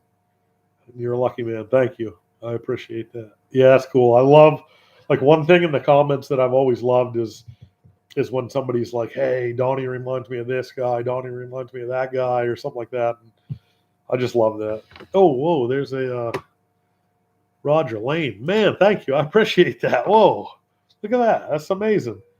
Favorite lures? Are we talking fishing? Are we talking trapping? As far as trapping goes, I always, like, my all-time favorite is called Allagash Fur Call. Oscar Kronk used to make it, and he might have picked it up from like Walter Arnold or V.E. Lynch. Like, it's a really old Maine flavor. Now Oscar passed away, but I think Rickards is making his line of lure still. But that one actually smelled nice to me. Donnie and I both liked the smell of it. And we'd put it on like cologne or something like that. But I smelled one the other day I had in my bag that was called Mountain Martin, and that smelled pretty good too. Something with anise in it. Ben Cluster, love the live, Joe. Tough question for you. All right, I'm ready. Yoo-hoo or a hot coffee on the trap line? It's coffee. Yeah, I take about a pot with me in a couple different cups, and man, it's just some nice, this time of year to have that hot coffee to get back to every time you jump in the truck or something like that. But Roger Lane, welcome. Roger, thanks for the donation. I appreciate that. That's really cool. Bama Bob actually lives in West Virginia, just a Bama fan. Cool. Traps for coyote, bobcat, fox, and I think that's etc. Yeah, that's awesome. Yeah, that's a great trap line. Ashton Outdoors. Joe, do you ever use weeping willows? I'm guessing you're talking about the lure, not the tree. Yeah, I've used them before. I don't do a lot of trolling, and I don't do a ton of salmon or trout fishing, but it's like the standard classic lure to use in Maine. Roger Lane says he'll wear it like cologne. Yeah, you asked Donnie. He loves that Allagash Fur Call too. Chris Steele, how's it going? You and the KFC boys going to do some ice fishing this year, big time. Yep, tons of plans already. We're actually gonna do a couple ice fishing trips at a camp, which I'm really excited about. I've never done that, so we're gonna bring the snowmobiles up and just ice fish at a camp. It's gonna be awesome. Pine State Trapper, anise and loganberry are great additives for martin and fisher, especially during the early season. Very true. JJ, did you end up snapping a front axle? I did. Yeah, my front differential went front left. Just ordered one on the internet tonight. Got a hell of a deal on it. We'll see. Hopefully it works. I think it cost more to ship it from New York than it did to buy the thing, but Be a couple days. So right now I'm running 2-wheel drive, and it is greasy out there. It's awful. I had one of the worst days I've ever had on the road. I don't think I've ever been more nervous or worried on the road as I was today. I had 2-wheel drive and the chains, and it's just greasy, icy, slushy. And I had to tow the trailer. It's like 24, 26-foot trailer with a snowmobile because I had to do both. I had to snowmobile and use the truck today. And some of those hills in the woods were just brutal. But I've never been more happy than I was to get back to camp. So front end toast. Sean Mikan, love the content. Watch every night before work in Pennsylvania. Happy Thanksgiving, never trap, but always interests me. Love to have a big fisher mount. Keep up the great work. Trap on. Yeah, if we're fortunate enough to get some more big fisher, I might send a couple over to Jeff at Peak Taxidermy, and if anybody wants one mounted or something like that, just work it out with Jeff for a price. You know. Rookie to bass, Ashton, for sure. 350 Mac wants to know what species are up that way. I think you're asking about for ice fishing. It'll be lake trout, cusk. I think there's a few salmon lakes and a lot of brook trout for the most part. So it's all your cold water species. Biggie 99, loved the big fisher video. Loved it. Awesome, man. I appreciate that. Most of my videos kind of get pigeonholed, for views, anywhere from 4 to like 6,000 views for YouTube with the algorithm. I don't know. One of these videos I think is going to pop and go big time, but we'll see. Roger Lane's not many marked down my way. I used to use skunk for fisher years ago, but that's when you could stick a 220 in a lean tree. Yeah, man. That was the best, is when you could throw a 220 on a leaning tree, hang a partridge wing under it. Yep, that was awesome. Robbie Mather, Joe, are they made to replant the clear-cut areas they leave? It's a real eyesore. Yes. We do have laws about forestry in Maine, and we do have clear-cut laws. Now, there are some ways around it. I don't want to get into it too much, guys, because I got a video coming out within the next couple days probably, where I got a video coming out in a couple days that explains a lot on it, and yeah. So I don't want to get too hung up on the clear cuts, and I wish I hadn't used emotion when describing what the future holds for those. I wished I'd used a little bit more logic and did a better job editing my emotional responses for that. So I got a video coming out. We'll see. But yeah, the bad part, Robbie, I'll tell you, is they're just replanting one type of species, which is going to be the most profitable for them. They own the land, and they're allowed to do that. The bad part about it is it's like white, black spruce, blue spruce. They don't offer any food or shelter for the wildlife, and it's just like farming now in the woods. There aren't any woods. It's not woods anymore. So yes, that's all I'm going to say on that right now, guys. Barry Deacon, hey Joe, are you thinking about tanning that huge fish with Donnie? Yes. We're not going to get that one mounted, but we're definitely going to get it tanned. And we have a bunch of the really cool furs over here on the wall. You guys can't see those unless I turn the computer. I don't want to mess this screen. Well, I'm not going to turn it too fast. It'd be a challenge.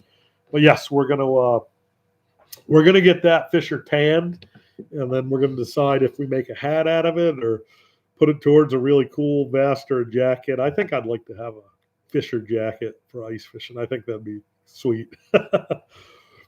Yeah, so Nicole Rogers, my 4-year-old is a big fan of your content. Thank you. I appreciate that. Tell him or her that I appreciate that. And I said hello. Ashton says, if you do mount a fisher, you should do it with a partridge in its mouth. So that'd be super cool. Yeah, that'd be awesome. Like going after one or something like that. Or maybe getting a baby porcupine or something like that. Barry Deacon, Manitoba, Canada. Thanks for tuning in. That's another name that I see a lot in the comments. Ashton Outdoors, Barry Deacon, Jerry Sylvester. A lot of these names I've seen in the comments, guys, and I try to get back to every comment. I end up reading every comment, so I do want you guys to know that I really appreciate it. It does help with the algorithm. It helps get the videos in front of more viewers. So thank you for that.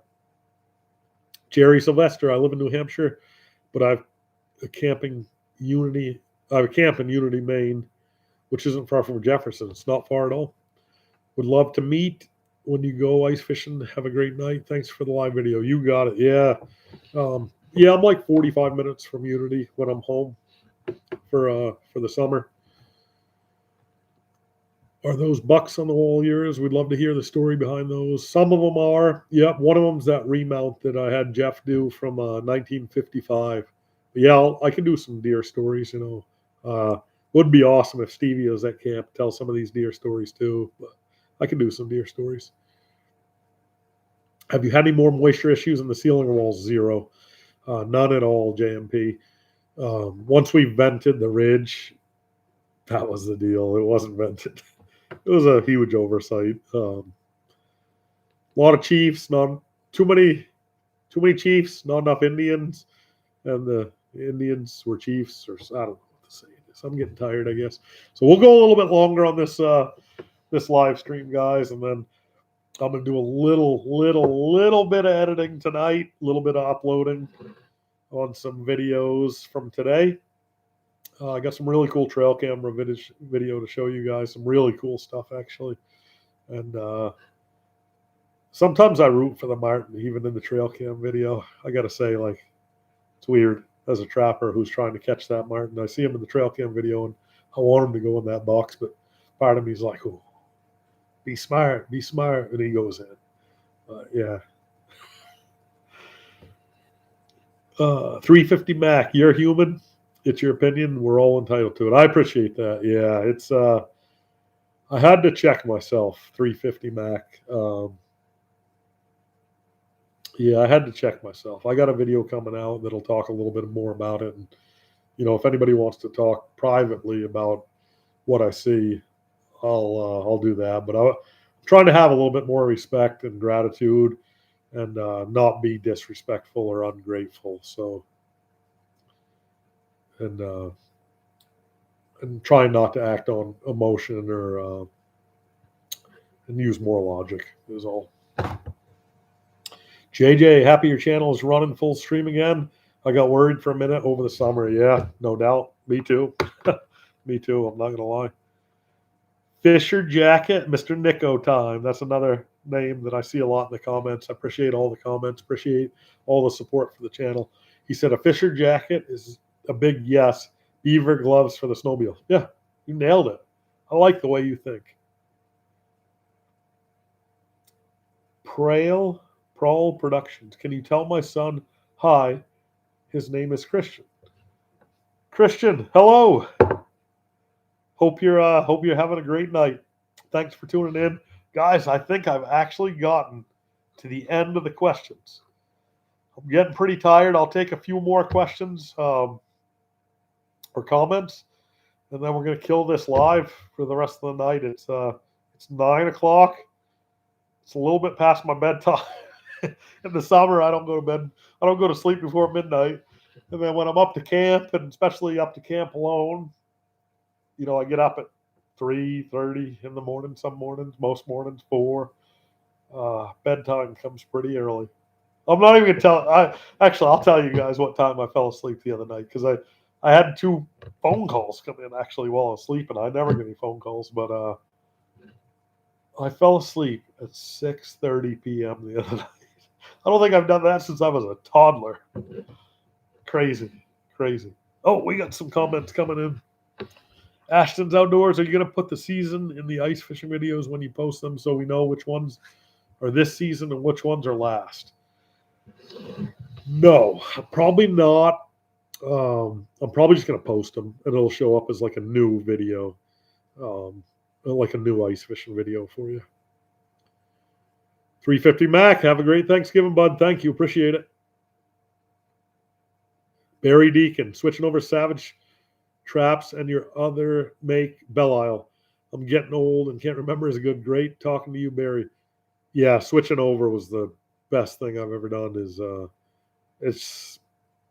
it's made it like a really good, honest trap line where you get to see what you should see. You catch what you should catch, and it's far more ethical for the animals.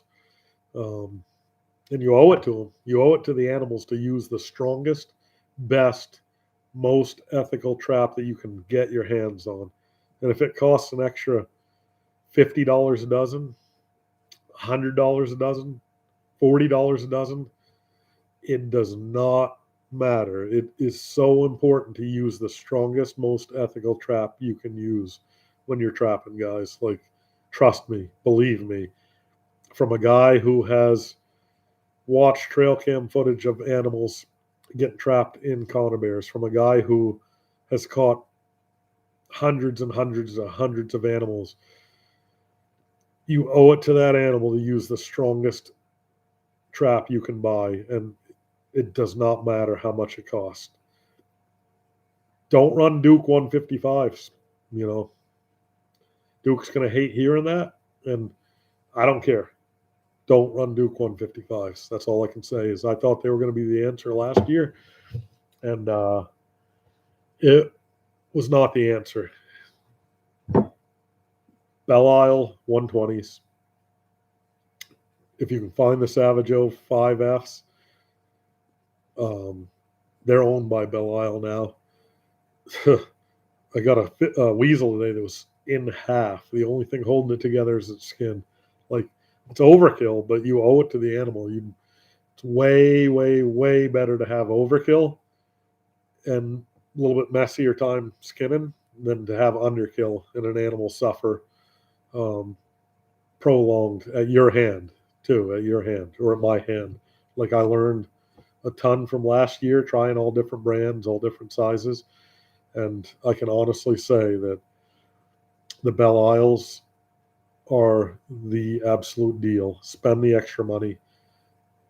I'm telling you guys, do it. Like, there's very few stuff that I tell other people to do. But you need to, if you're Martin Fisher trapping, don't use an old trap. Don't use a weak trap. Use the strongest trap you can use. Believe me. Yeah. Back to the comments. Ron McGrath, get some rest. Yeah, I can see. I'm starting to look pretty tired. I'm feeling it. Get some rest, bub. Thank you. Appreciate that, Pine State Trapper. Really appreciate that. Happy Thanksgiving. Kevin Taylor, have you ever ate Fisher Martin, maybe in a Donnie meatloaf? I probably have. Donnie's probably cooked it up a bunch without me knowing it. Fisher and Martin, I haven't tried yet. I'll eat a Martin. You know, once it gets really cold up here and one freezes quick, I'll probably eat the next Martin I catch. Fisher, I don't know. Maybe. Have you ever tried Arctic char or going after him? Ashton, no, I haven't, because I mostly get to ice fish, and the state has closed all the lakes that have Arctic char to no ice fishing. Go figure. JJ, you're going to make some signs North Camp and South Camp so you don't get confused. I think that's the funniest thing, and so does Donnie. It was so many times, even off camera, guys, where he would say, you know, oh, we got to go to the North Camp today. We're going to take the snowmobile over. It's only like 50 feet away. Ashton's Outdoors. I don't have much money to work with. Would Duke 155s be appropriate? No, they are not appropriate. If you are going to run a Martin and Fisher line, they are not. Wait save your money a little bit longer. If you were going to buy 12, if you were going to buy a dozen of those for, let's say, I don't even know what they cost anymore. Let's say $120. Buy 6 Belle Isles instead of 12 of those. Like, I'm very, very, very serious on this, guys. Like, make sure that you have the strongest, toughest, most ethical trap you can have on the trap line. Like, even if you have to run 4 traps instead of 12, you owe it to that animal that you're going to kill and take that life to use the most ethical trap you can use. Believe me, guys. Like, I can't stress that enough.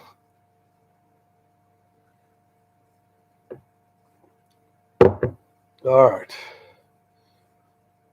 Yeah, just Ashton, just save your money on that. Like, I have last year's 155s, and another guy actually commented this yesterday in the video, and he said he switched over to Belle Isles, and he doesn't even feel right selling his old ones, his 155s. And I'm not going to sell mine either. I'll let them rot before I see them on somebody else's Martin or Fisher line. And I know there's guys that'll tell you, "Oh, I've killed this, that, and the other thing with them." Yes, but do the research. Like, put the work in. Think outside the box of what happens when you're not there. You know, you show up and you got a bunch of claw marks inside the box. That was not a quick death, guys. You show up and you get misses. You know, that's an animal getting out. Save your money, buy the Belle Isles. So, all right, what else we got for comments, guys? We're gonna wrap this up pretty soon. Main trapper, need a trophy smelt video. Yeah, for sure. I shot a video with Donnie and Barbie catch and cook years ago. It's still one of my favorite videos. I haven't been able to go back and watch it since Barbie died. Just kind of still hits hard, still hits home hard at home for me. But yeah, we'll do some big smelting videos. Barry Deacon, being ethical is a big deal. Next time talking, say hi to Donnie. I will. I'll definitely say hi to him for you. Thank you for that comment. Oh, Eric Young, great question. How much fuel do you go through in a week on the line? Great question.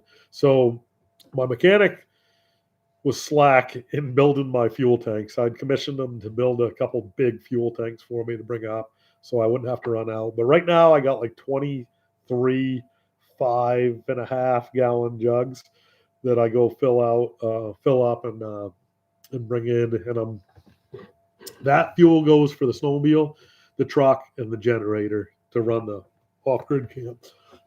Excuse me. I run a couple gallons through basically a gallon a day for the generator. It's a little Honda 2000. And a lot of nights, I'll just let it run all night so I can upload videos to YouTube for you guys. Sometimes I'll let it run all day, so it's 2 gallons a day, 2.5 gallons a day to upload videos and download videos and stuff like that. So a couple gallons a day is like 15 gallons a week if I'm running it right straight ahead. 10 to 15 gallons a week on the generator. And then on the trap line between the truck and the snowmobile. Snowmobile, I just passed 200 miles, I think, on the brand new snowmobile, which is pretty fun. I'm doing like over 10 gallons a day. So I go through it. You know, it's a lot. Yeah. I should keep track a little better. I was kind of curious that myself. I just start seeing I'm getting low and have to run out to town and get fuel. You know, wish I had those big tanks in here. But yeah. Get back to a couple more of these comments, and then Robbie Mather, love your ethics. Thank you. I appreciate that. It's important, guys. It's really, really important. And yeah. Dead North. Belle Isle 120s are also a certified fisher trap by the FIC. Yeah, that's a thing in Canada, I believe, where the traps actually have to be certified. Correct me if I'm wrong, but you know, it's a big deal, man. It's really important. Ashton Outdoors. Where do I get Belle Isle 120s online? There's a lot of trap places. This guy right here, Shane at SOS Trap in Maine. He's in Reedfield, Maine. He has some usually. He's near Reedfield, Manchester, just outside of Augusta. He stocks them. But if you want to get them online, Minnesota, MB, Trap Supply, F&T. There's a bunch of the, if you just Google like where to buy Belle Isle traps, then you'll see them on there. Brianna Gorman, I agree with Robbie. Thank you. I appreciate that. JJ, do you spruce up partridge different ways? They're good as is salt and pepper. Just curious. Be careful because you said spruce in the same sentence, and we have a spruce grouse here that's not legal to shoot, and we're not allowed to hunt. So I want to be clear on this. That wasn't a typo or anything like that. You're saying spruce up, like fix up your partridge. Yeah, I've just eaten so many partridge. I love the taste of it, and pretty much salt and pepper. Throw it in a little bit of butter or olive oil. My first couple of years trapping, we were really, really, really rich with partridge, and that's all I was living off of. I was doing 4 a day, one for breakfast and a couple for lunch and one for dinner, or one for lunch, a couple for dinner, or whatever. Got over 250 in 1 year, ate all 250. So I don't really mess around with it, like every once in a while I'll open like a can of gravy and throw it in the gravy after. And that gravy being not Italian, that'd be like chicken or beef or turkey gravy. And then if you're Italian, then it's like a marinara sauce. They call that gravy too, and you can do that too. Partridge kind of goes on its own really well. So I do love eating partridge. Would love to see you trapping today and FDM all in the same video. That'd be awesome. There's actually a possibility it might happen soon. FBM, yep. Joe from FBM, Maine Outdoor Journal. M. Castanitis, notice. Do you think you would do another ice fishing meetup like you did a couple of years ago? That's a great question. I was just talking to somebody about that the other day. So I set that up. I did it before Clayton Chick and all these other guys started doing like seminars that were paid and stuff like that. It's free, totally free. And I did it to help other YouTube channels that were a lot smaller than mine. And I did it to help the ice fishermen and to meet people. It was one of the most incredible days I've ever lived in my life. It was one of those days where you just started in the morning and the next thing you knew, you were exhausted and it was nighttime. Like it happened like that quick. And the people I met were just amazing. And the stories I heard, it was incredible. It truly was. And it's been something that I really want to do again. The only trouble was we had like 337 people showed up. And I'd plowed the parking lot with my buddy for like a week straight. We filled the parking lot up like that. This was at Damerscott Lake. And then we were parked like a mile down the road. The cops showed up and they had their lights on and stuff. And they didn't want to come out on the ice. That's the only thing that saved us. So the cops ended up leaving. But I have to figure out a way to do it. I have to figure out the logistics of it and have a place where we could do it. I was thinking maybe Greenville, maybe Moosehead Lake. But it's a lot of parking. It's a lot of people. And that's the hard part about it, is I don't want anybody getting hurt. A couple of years, we didn't have good enough ice to do it. That's kind of what the delay has been. But I also have to find a place to do it that can support that many people, because that was like, 4 years ago, 4 years ago. The channel's grown a lot since then. I think we'd have a lot more people, or even if we have just as many, it would get crazy. But I do want to do that, and I'm open to ideas if anybody has any better ideas on that. Does your new sled have power steering? No, I don't think it does. That might. I don't know. It steers easy. Barry says, shut it down, go to bed. Nice chatting with you. I agree. Yeah, we're going to give this a couple more minutes, guys. If you have a really good question that you've been wanting to get out to me or whatever, throw it in there now. Otherwise, I really appreciate everybody and appreciate the support. Thanks for producing great content. I appreciate that. Cook partridge with a lid on the frying pan and it keeps the meat moisturized. That's a great idea. Yeah. Chop up your partridge and cook cream of mushroom soup. Yeah, Barry. Now you're talking my language. That's one of my favorite things. No, you don't stand on the wing. He said stand on the wings and pull the legs. Nah, you don't have to do that. There's such an easier way to do it, and quicker too, and cleaner. Duck SP said, "Congrats on the new expedition. Your first is how I found your channel, and I stayed ever since. That's amazing. That's so cool. Thank you. I appreciate that. Glad you're back up for another season. Thank you. I appreciate that. I'll give a good honest review of that last sled and a really good review of this one once I run it a little while. Gotta have mashed potatoes, JJ. Roger Lane, what fur dealer do you use? I used to go to Bruce Gould in Etna, but he passed several years ago. Do you sell many to taxidermists?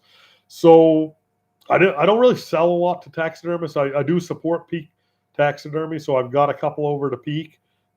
We have like two or three that we're going to have mounted for camp, and then two or three others for Jeff to do for his shop. It's just a business that I fully support. And as you can see, he supports the channel too. Jeff does at Peak Taxidermy. I always used to ship through NAFA, North American Fur Auctions, through Oscar Kronk, and then both those have gone away. So now it's Fur Harvesters, I believe, and I think I shipped out of the last year out of the guy in New Hampshire. I think who I shipped through for that one. But I sold most of the furs through the channel to subscribers for people to have at home or to put in their man cave or their woman cave or whatever cave they have, and it gave viewers a opportunity to support the channel too and support us. And so we ended up getting most of the furs from last year tanned and sold through the channel, and we kept a bunch and we made hats and we have a bunch hanging here in the camp. So hopefully that answers your question. Mr. Nico, you could get one of those big lithium power banks for homes, even without solar generator can charge those after an hour and run your whole. Yeah, so I do. I have two of those. I have two Eco Flows, I think they're called. It'll run this place for each one, I think, for like a day or two, depending on what I'm using for power. Anything that makes quick heat uses a ton of power. Like if I go click on the coffee pot right now, I'd probably lose internet. That's how much wattage those pull. But yeah, so some days I will, for the Martin's sake, because he doesn't like showing up when the generator's running. I will run the battery when I'm downloading or uploading to keep the computer and the Starlink going. There's CJ. What's up, buddy? Good to see you on here. I was going to give you a shout today and see how you were doing. Make sure your boot laces are tied up tight on your boots. Ashton's Outdoors. I'd love to meet you in person. A meetup would be a good idea. Yeah, we're going to do another one. Yeah, well, I'll get together with CJ on that and see how we could pull that off with another ice fishing meetup. I think that'd be just awesome for people and for us too. So Robbie Mather, 2:15 a.m. here in Scotland. Gotta go.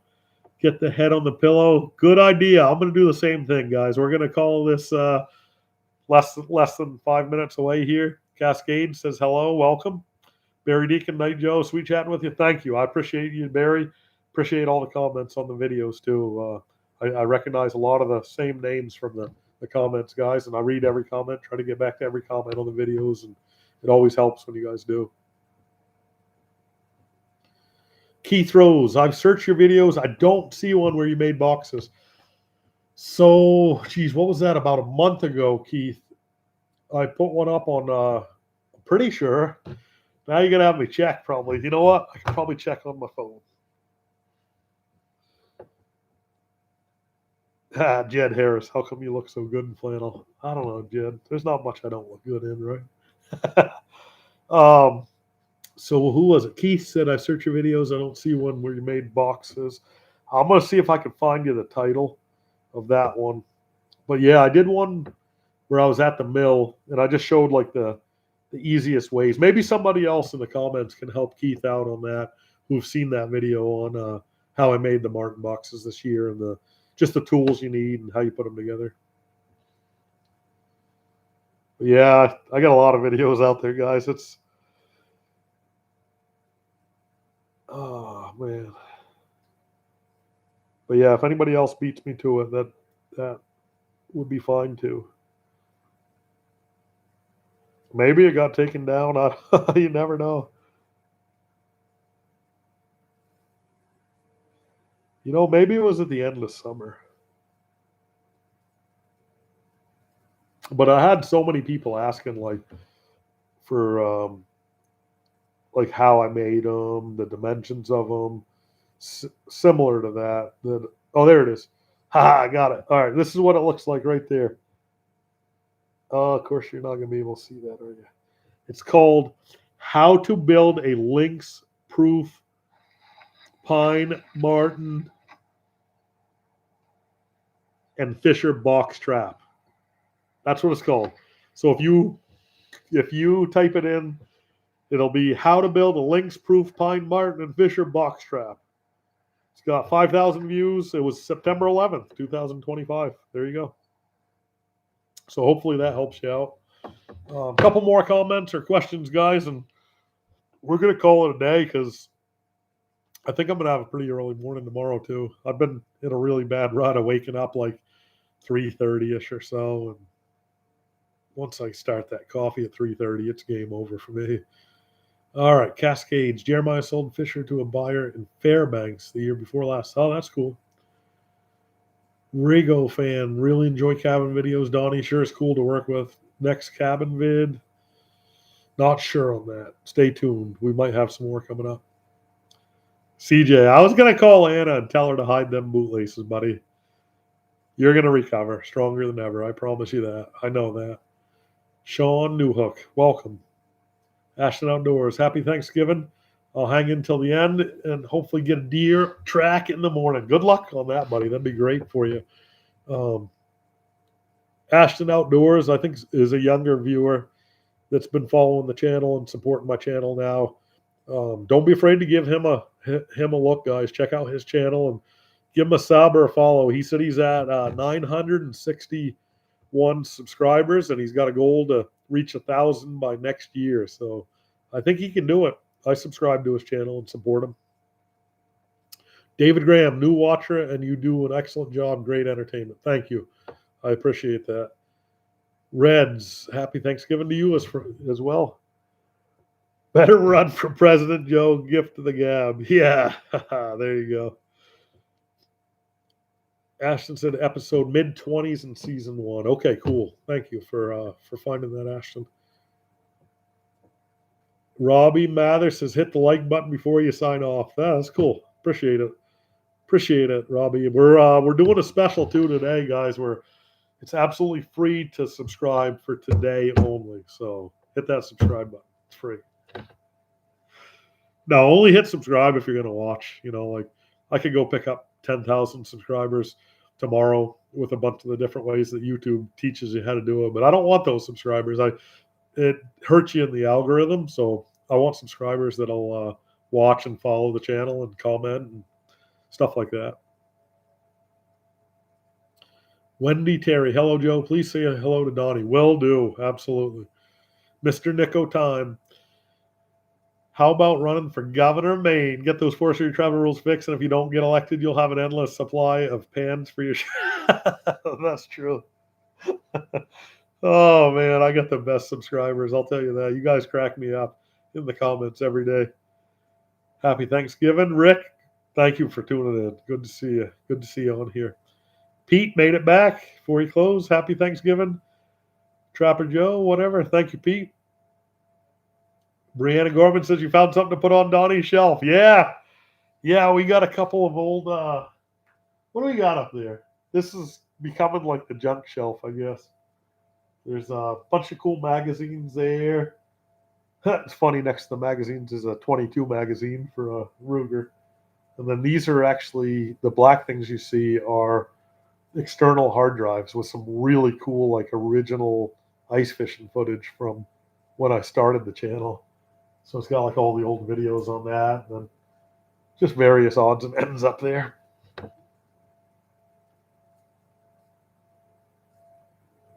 Scott T, thanks for the great videos. Happy Thanksgiving at the cabin.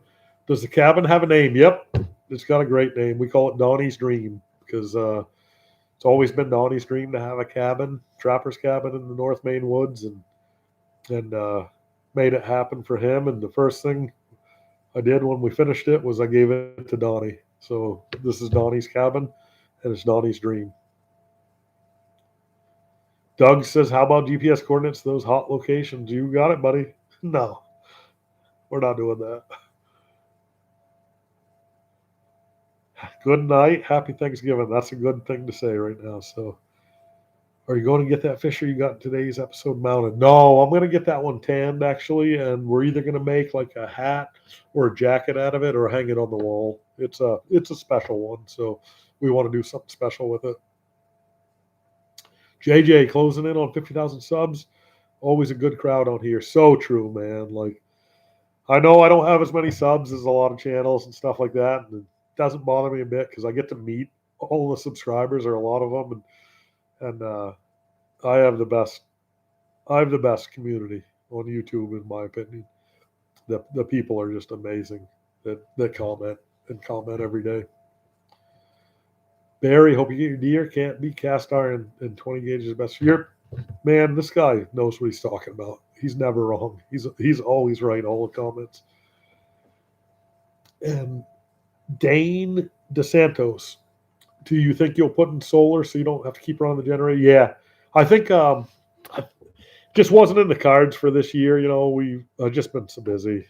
I've just honestly been too busy and building this other cabin. But next year, I'd like to figure out a solar setup and a battery setup so we don't run the generator hardly at all, or run it less. Mr. Punchfree said you need to run a zip line between the north and south cabins. That's hilarious. Makes me think of Tim Robinson's zip line, where it's this funny skit. You have to check it out. And Cascade says, you ever do any trapping conventions? I went to the one in Windsor the last 2 years in Windsor, Maine. The Maine Trappers Association puts it on. So it's pretty excellent. All right, guys. I think I'm caught up on all. Yes, I am caught up on all the questions.